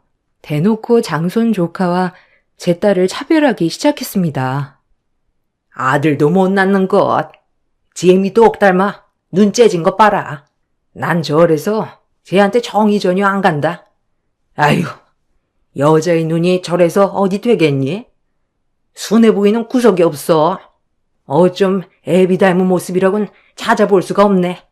그냥 지혜미 판박이야 아주. 어머님, 이제 현진이도 말을 다 알아듣는데 조심 좀 해주시면 안 될까요? 저한테도 하나밖에 없는 소중한 딸인데요. 우리 아들 대를 끊을 셈이야? 왜 하나밖에 없어? 얼른 아들 하나 더 낳아야지. 빨리 아들 갖거라. 김씨 집안에 시집을 왔으면 아들 하나 낳아야지. 딸은 출가 외인이야. 시집 가면 그만인데 뭘 그리 애지중지하냐? 냅둬라. 알아서 혼자 큰다. 아유, 어머님은 아들 낳는 게 쉽나요? 동수한테 괜히 부담 주지 마세요. 아들이야 우리 동훈이가 있는데 뭘 걱정하세요? 우리 동훈이야. 눈에 넣어도 안 아픈 우리 집 장손이구야 말고. 이 늙은이는 우리 동훈이 보는 낙에 산다. 우리 장손. 때리는 시어머니보다 말리는 시누이가 더 밉다고? 형님은 저한테 아주 딱 그런 존재였습니다. 언제 어디서나 말을 거들곤 했죠. 시간이 흘러 딸은 초등학교에 입학했습니다. 점점 심해지는 어른들의 차별에 분가를 결정했어요. 다행히 남편도 따라주었고요. 어머님의 심한 반대가 있었지만 그래도 몇 년을 설득한 결과 분가를 할 수 있었습니다. 대신 저희 힘으로 말이죠. 아마 이 과정에서 형님은 어머님의 재산을 혼자 받을 생각이었는지 적극 동참해 주었어요. 전 정말 재산 따위는 관심도 없었고 우리 딸이 제발 말도 안 되는 비교질에서 벗어나고 조금이나마 스트레스 없는 곳에서 보냈으면 좋겠다라는 것과 우리 딸의 사춘기는 안정적으로 보내게 해줘야겠다는 생각이 가장 컸습니다. 더 이상 엮이고 싶지 않은 마음뿐이었어요. 분가를 했지만 아예 발길을 끊을 수 없어 종종 주말이면 가족끼리 시댁에 가야 하곤 했는데 그럴 때도 시어머님은 차별을 멈추지 않았죠. 항상 입에 달고 사시는 말은 지혜미 닮아 눈 쪽 찢어진 거 봐라. 아유 정냄이 떨어진다 였습니다. 딸도 어려서부터 듣고 자란 말이지만 속이 상해 할머니네만 방문하면 또다시 시작되는 비교에 악다구니를 쓰며 대들었어요. 할머니, 왜 맨날 나보고 눈 찢어졌다고 해요? 동훈이 오빠도 쌍꺼풀 없는데 왜 저한테만 그래요? 할머니, 저 싫어하죠? 아유, 무서워라. 내가 뭐라고 했냐? 얘 눈 쪽 찢어져서 성깔 사나울 거라 했지? 아주 눈 부라리며 대드는 것 좀 봐라. 제가 언제 먼저 대들었어요? 할머니가 항상 저만 보면 먼저 동훈 오빠랑 비교하면서 제 외모 가지고 뭐라고 하시잖아요. 어디 여자애가 어른한테 말대꾸야? 이래서 씨도둑질은 못한다더니. 재미 닮아서 그렇지. 우리 아들 닮은 구석이라곤 없어. 아이고 불쌍한 우리 아들. 여자들 등살에 아주 기만 빨리겠구만. 안 봐도 눈에 훤하다. 이러려고 분가했냐? 아빠는 저희랑 행복해 하세요. 요즘 누가 그런 생각을 하며 살아요. 두고 보세요. 딸이 최고일 날이 올 테니까. 솔직히 딸이 저렇게 대들 때마다 속이 시원했습니다. 저는 절대 못할 말이었어요. 어려서부터 자기 방어만 하는 것 같아 마음이 많이 아플 때도 있었지만 저처럼 아무 말도 못하고 있는 것보다 그래도 할 말을 하는 딸이 내심 똑 부러져 보였네요.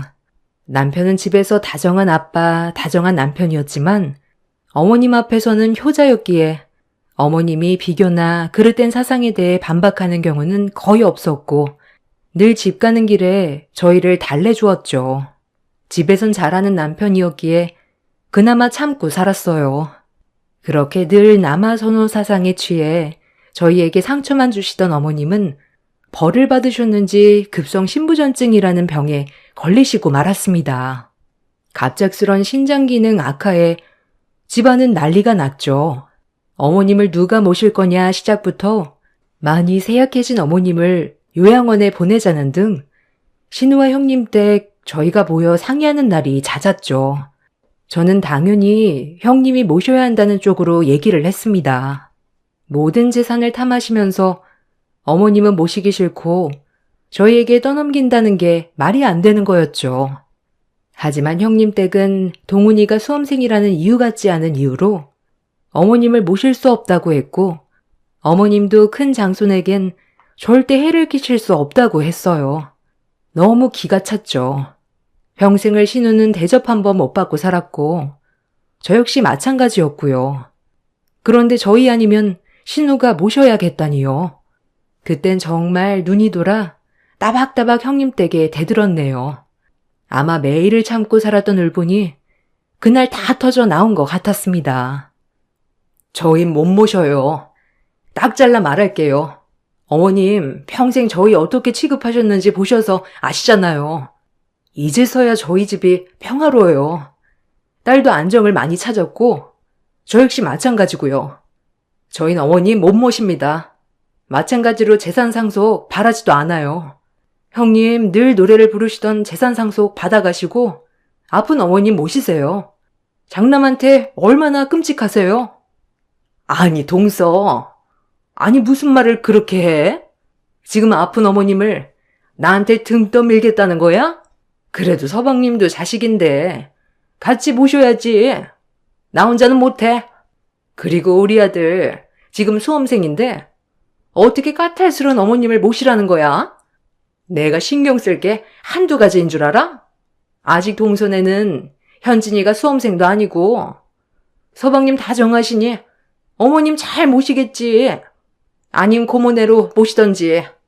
어머님도 동훈이 시험 봐야 한다고 우리 집은 굳고 사양하셨으니 고모네랑 상의해서 알아서 결정해. 우린 안 돼. 아니 언니, 듣고 보니 말 되게 웃기게 하네요.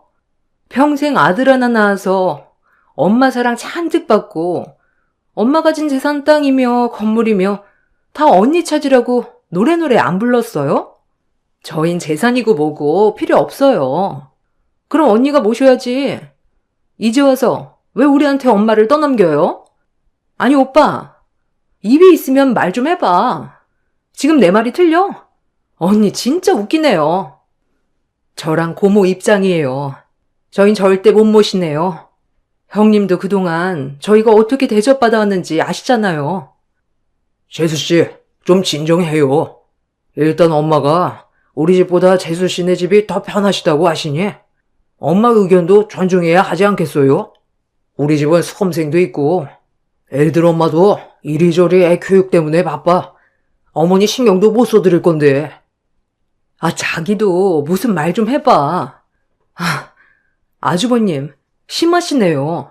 어머님 그동안 저희한테 하는 거 못 보셔서 하시는 말씀이에요?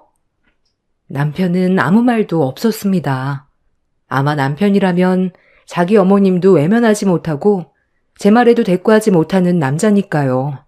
차라리 저한테 조금이라도 곁을 내주셨으면 이렇게 거부하진 않았을 텐데 자업자득이네 라고 생각을 하다가도 마음이 안 좋은 건 사실이었습니다. 그래도 노모를 아무도 모시지 않고 요양원에 보내야 한다는 생각에 한편으론 찜찜했고요. 절대 못 모셔 라고 생각을 했지만 쇠약해진 저의 이런 성격을 아는 형님이나 아주버님이 더 세게 나오는 것 같아 화도 많이 났습니다. 한편으론 남편도 끝끝내 제가 어머님을 모실 수밖에 없다는 걸 알기에 계속 아무 말도 없이 묵묵히 있는 것 같아 남편에게도 많이 실망했어요. 저와 제 딸에게 쌀쌀 맞고 가슴 깊이 상처를 남긴 어머님이지만 쇠약해진 모습을 보니 마음이 약해지더군요. 딸에겐 미안하지만 충분히 상의한 후 저희 집에 모시기로 결정을 했습니다. 당연히 딸은 반대했지만 결국은 할머니 약해진 모습을 보니 본인도 이제 마음을 고쳐먹고 할머니를 대하겠다고 다짐하던 착한 딸이었습니다. 남편은 그런 저희의 모습을 보고 고맙다고 눈물을 흘렸죠. 언제까지 사실 줄은 모르지만 그래도 사시는 날까지 그동안 못해드린 효도해야겠다고 마음을 고쳐먹으니 그나마 제 마음의 위로가 되더군요. 묵은 감정을 털어냈더니 제 마음도 편했어요.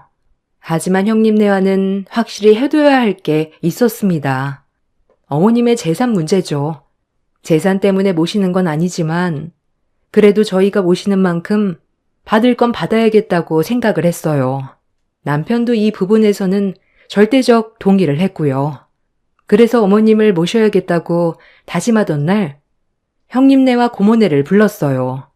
재산 문제를 확실히 하기 위해 저희가 바라는 시골 땅을 말씀드렸어요. 워낙 재산이 많은 분이라 저희가 원하는 건 고작 작은 시골 땅이었으니 형님네와 고모네도 순순히 주겠다고 하며 원만한 대화를 끝냈습니다. 어머님은 저희가 모시는 걸 내켜하진 않으셨지만 수험생 장손에 혹여나 피해가 갈까봐 어쩔 수 없이 저희와 동행하게 되었고 그때부터 시집살이는 다시 시작되었죠. 가뜩이나 예민한 어머니 몸이 아파지니 더 예민하고 더 까칠해지셨어요. 아무래도 한 공간에 비교 대상이 없어지니 딸에게 대하는 건 그나마 나아지셨지만 아들 못 낳은 저에겐 여전히 까칠했어요. 그래도 아픈 어머니시니 참고 견뎌냈습니다. 병원도 꼬박꼬박 제가 모시고 갔고요. 간간히 형님네를 보고 싶어 하셔서 형님네도 많이 모셔다 드렸네요. 물론 당일날 갔다 당일날 오셨지만요. 그 하루 가는 것도 형님네는 생색 아닌 생색을 냈었죠. 그래도 참았어요. 굳이 분란 만들고 싶지 않았거든요. 우리 장손이 오늘 너무 보고 싶다. 이따 큰애한테 전화해서 동훈이네 들른다고 전화해라. 우리 장손 공부하느라 얼굴 까칠해질까봐 걱정이다 애미야. 우리 강아지 이 할미가 보고 용돈 좀 지어줘야지. 수험생은 잘 먹어야 해. 얼른 전화 넣어라. 어머니, 동훈이는 형님이 알아서 잘 챙기죠. 우리 현진이나 용돈 좀 주세요. 어제도 할머니 드린다고 호빵도 사오고 했는데 애가 할머니 생각하는 마음이 얼마나 기특해요. 안 그래요? 현진이가 얼마나 착해요. 할머니 생각도 하고. 이제는 그냥 동훈이 얘기하면 현진이도 좀 챙겨줘라 대놓고 말했네요. 좋은 소리는 전혀 못 들었지만 그래도 할 말은 하니 제 마음은 좀 살 것 같았습니다. 젊었을 땐 정말 말 한마디 못하고 어머님께 네네 하고만 살았거든요. 여자애는 냅두면 알아서 잘 큰다. 그렇게 신경 안 써도 된다. 시집 가면 그만인 것. 뭘 따로 챙기게. 동훈이는 장차 우리 김씨 집안을 이끌 장손자 아니더냐. 너도 그러니 동훈이한테 잘해. 너도 아들 낳으면 얼마나 좋아. 에휴. 어머님, 그런 말씀 좀 그만하세요. 저는 현진이 하나로도 너무 행복하고 열아들 안 부럽네요. 아마 나중엔 형님이 저를 제일 부러워할 거예요. 요즘 세상에 딸이 얼마나 좋아요. 엄마 친구도 돼주고 빨리 현진이가 컸으면 좋겠어요. 이렇게 어머님 속도 가끔 뒤집어 놨네요. 그때마다 어머님 못마땅해 하셨지만 사실상 병원 모셔다 드리고 밥 차려드리는 며느리는 저이니 그래도 전보다 시집살이는 덜했어요. 아마 제가 내공이 많이 붙은 것도 있었지만요. 그렇게 하루하루가 흘렀고 어느 날 어머님이 저보다 더 많이 쇠약해졌습니다. 급성 신부전증이 만성으로 악화되기 시작하면서 급하게 신장 이식을 추가적으로 받아야 하는 상황까지 오게 되었죠. 집은 비상이 걸렸어요. 신장 이식을 하려면 맞는 장기가 필요하고 그러려면 일단 가족에서 먼저 받아야 한다고 병원 측에서 말씀을 해주셨거든요. 사실 이때는 조금 하늘이 원망스럽더라고요. 온 가족이 다 검사를 해야 하느냐부터 시작해서 말이 많았어요. 물론 저희 집도 예외는 아니었고요. 사실상 설마 우리가 맞겠어? 라고 생각하며 온 가족이 신장 검사를 받았습니다. 노모지만 그래도 신장을 이식받으면 조금이라도 더 건강해진다는 말에 아주버님과 남편이 저희를 설득해서 했네요. 아무래도 젊었을 때부터 힘들게 삼남매를 키워왔으니 신랑과 아주버님 입장은 이해가 갔어요. 신장이식 해줄 마음은 절대 없었지만 그래도 형식상 신장이 맞는지 검사를 했는데 청천벽력 같은 일이 저희 집에 벌어졌어요. 저희 딸과 큰집 아들 동훈이가 적합한 신장을 가지고 있다고 판결이 난 것이죠. 하늘이 무너지는 것 같았지만 마음을 다잡고 남편에게 크게 못 박아놨어요. 우리 딸 신장은 절대 안 된다. 무조건 동훈이 신장이어야 한다. 제가 이기적일지 몰라도 어려서부터 장손사랑 유별 나셨으니 신장도 장손에게 받으셔야지 그렇게 미워하던 우리 딸이 줘야 하냐? 절대 안 된다고 못은 박아놨습니다. 형님네도 결과를 듣고 엄청 충격을 받은 것 같았어요. 아무래도 이제 눈치 싸움이었죠. 자기 자식 신장이식을 시키고 싶어하는 부모가 어디 있습니까? 정말 이번에는 어머님 모시는 거랑은 차원이 다른 얘기예요. 아직 피워보지도 못한 애한테 신장이식이라니 절대 안 돼요. 이번은 모든 분들이 이해하실 거라고 생각해요. 어머님한테는 죄송하지만 그동안 우리 현진이 너무 미워하셨잖아요. 근데 현진이가 신장이식을 해주는 거 자체가 모순 아닌가요? 신장이식 절대 안 시킵니다. 이건 더 이상 대화를 나눌 필요도 없는 문제 같네요. 형님도 저랑 같은 마음이실 거라고 생각해요. 형님이 한번 말씀 좀 해보세요. 아직 애들인데 말이 안 되죠. 동서 마음 아주 잘 알지. 동훈이 절대 안 돼요. 무슨 일이 있어도 우리 동훈이 할 일이 얼마나 많은데 이식이란요. 어머님도 동훈이 신장은 절대 받지 않을 거고 원하지도 않을 거예요. 내 생각엔 동서가 생각을 다시 해보는 게 어때? 순간 머리가 멍했습니다. 이게 뭔 미친 소리인가요? 자기 아들은 안 돼도 내 딸은 신장이식을 생각해봐라? 개념 상실인 줄 알았지만 하늘이 무너졌습니다. 이제껏 그래도 잘 맞지 않았지만 가족이라고 생각하는 사람들이었는데 저와 제 딸은 이 집에 그냥 있어도 그만 없어도 그만인 사람들 같았기 때문이죠. 남편이 처음으로 큰 소리를 치더군요. 저도 그런 모습을 보고는 많이 놀랐습니다. 왜냐, 이제껏 큰 소리 한번 낸 적 없는 사람이 그날은 많이 흥분했는지 큰 소리를 냈으니까요. 형수, 말이 심한 거 아니에요? 나도 우리 엄마 불쌍해요. 근데 우리 딸은 이식을 생각해보고 동훈이는 무조건 안 된다? 그런 생각이 말이 된다고 생각해요? 형수 이기적인 건 알았지만 이렇게 뼛속까지 이기적일 줄은 몰랐네요. 정말 실망입니다. 너 형수한테 무슨 말버릇이야?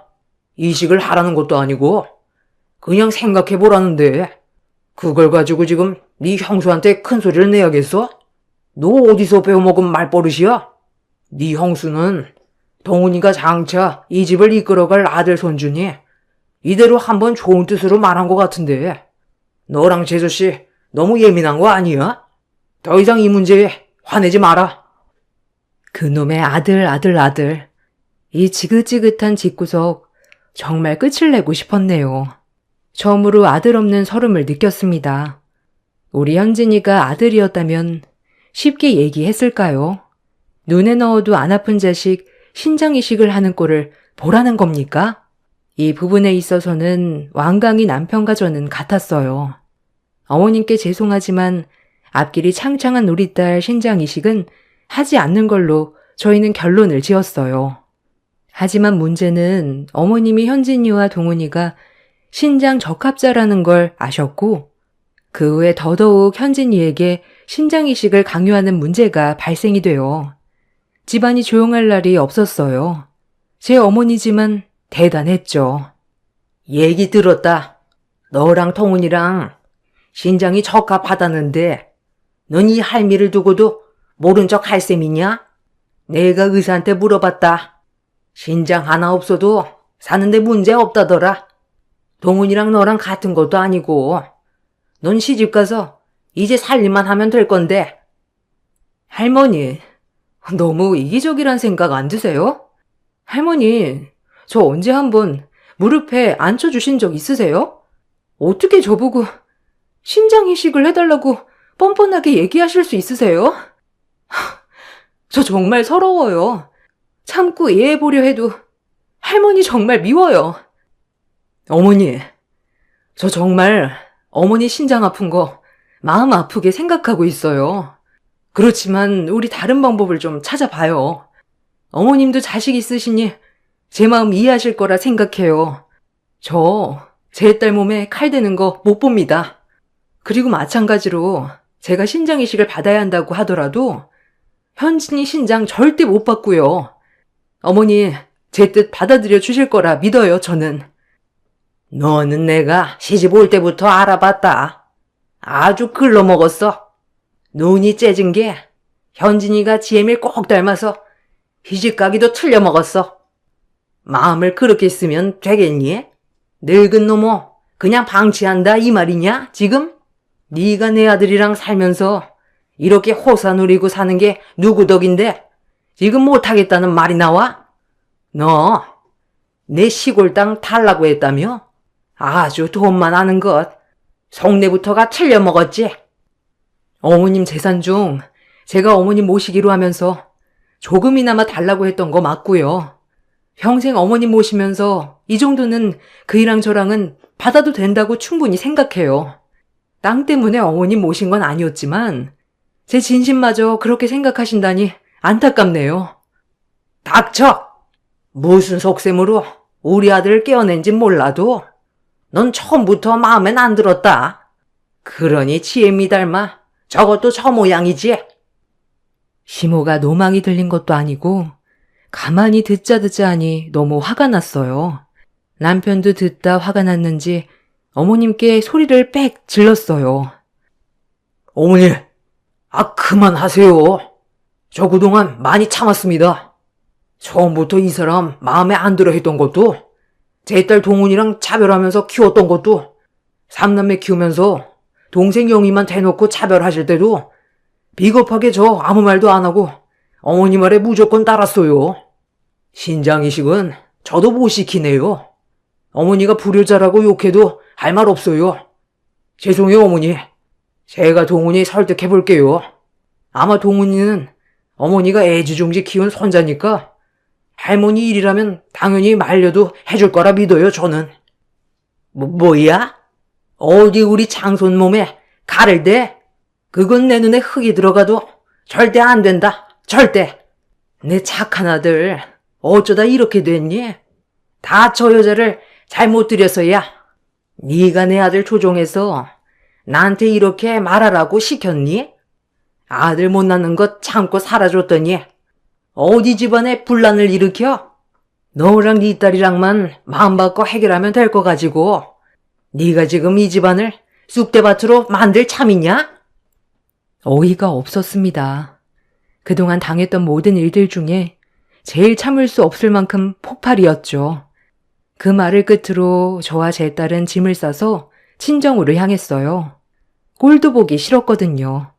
남편이 아무리 편을 들어줘도 남편마저 꼴도 보기 싫을 정도였네요. 남편은 계속 전화로 저와 딸을 찾았고 저는 딸에게 너무 미안한 마음이 커 눈물이 났어요. 며칠이 좀 흘러 제 마음이 진정돼서 형님이 만나자고 연락이 와 만나러 나갔어요. 이번엔 또 어떤 미친 소리를 하나 마음을 아주 가다듬고 나갔죠. 형님이 먼저 나와 저를 기다리고 있었어요. 제가 없는 동안 시모를 모셨다고 들었는데 꼴이 말도 아니어서 우스웠죠. 꼴랑 며칠 시모 모시고서 바로 쪼르르 전화라니 참 간사하다는 생각도 했네요. 어쩐 일이세요, 형님? 저희 얘기는 다 끝난 거 아니었나요? 신장 이식에 관해서라면 전 할 말 없어요. 형님 아시잖아요, 제 마음. 어머님, 지금 투석 하루하루 받기 힘들어 하셔. 고집 부릴 일 아니라는 거 알잖아. 이대로 돌아가시게 할 거야, 동석? 아니, 형님. 왜 저한테만 이러세요? 어머님 안타까우시면 동훈이 이식 받게 하세요. 그럼 되는 문제 아니겠어요? 동훈이 그렇게 아끼시는데 아끼는 손자 신장 받으시면 얼마나 춤을 추시겠어요? 왜 마음에도 안 드는 손녀 신장을 받으시려고 하시는지 전 정말 이해가 안 되네요. 이 문제는 더 이상 왈가왈부할 필요 없이 절대 안 되는 문제예요. 제 뜻 정확해요. 동서, 원하는 게 또 뭐야? 땅은 얼마든지 말만 하면 더 줄 수 있어. 신장 하나 이식해도 살아가는데 문제 없으니. 우리 진짜 현진이 설득해서 이식받게 하자, 동서. 나도 동서 마음 잘 알지. 근데 현진은 여자이고 동훈이는 남자이고. 아니 형님, 어머님한테 세뇌당하셨어요? 현진은 여자애라 이식해도 되고 동훈이 남자애라 안 된다는 말이 무슨 말 같지도 않은 소리예요. 이런 말이라면 다신 전화하지 마시고 연락하지 마세요. 전 제 딸 불쌍해서라도 계속 이러면 그이랑도 이혼 예정이에요. 이번엔 어머님 모시는 것처럼 넘어갈 거라 생각 마세요. 기가 막혀. 진짜 뭐? 여자라서 이식이 가능해? 기가 차서 말이 안 나왔지만 제 의사는 충분히 전달했으니 다신 엮일 일 없다고 생각하며 자리를 일어서려는 그때 시모가 형님에게 전화를 건 모양이었습니다. 워낙 목소리가 크셔서 굳이 듣고 싶지 않아도 들렸네요. 잔금 얼마냐부터 해서 형님은 당황한 듯 내내 이러면서 문자로 잔금이랑 계좌 찍어주겠다고 하면서 서둘러 전화를 끊었고요. 뭔가 돈 문제였어요. 신경 쓰지 않으려 하고 자리를 박찼고 그 후 저도 사람인지라 형님께 딱 잘라 거절하고 나서 집 와서 마음이 안 좋았어요.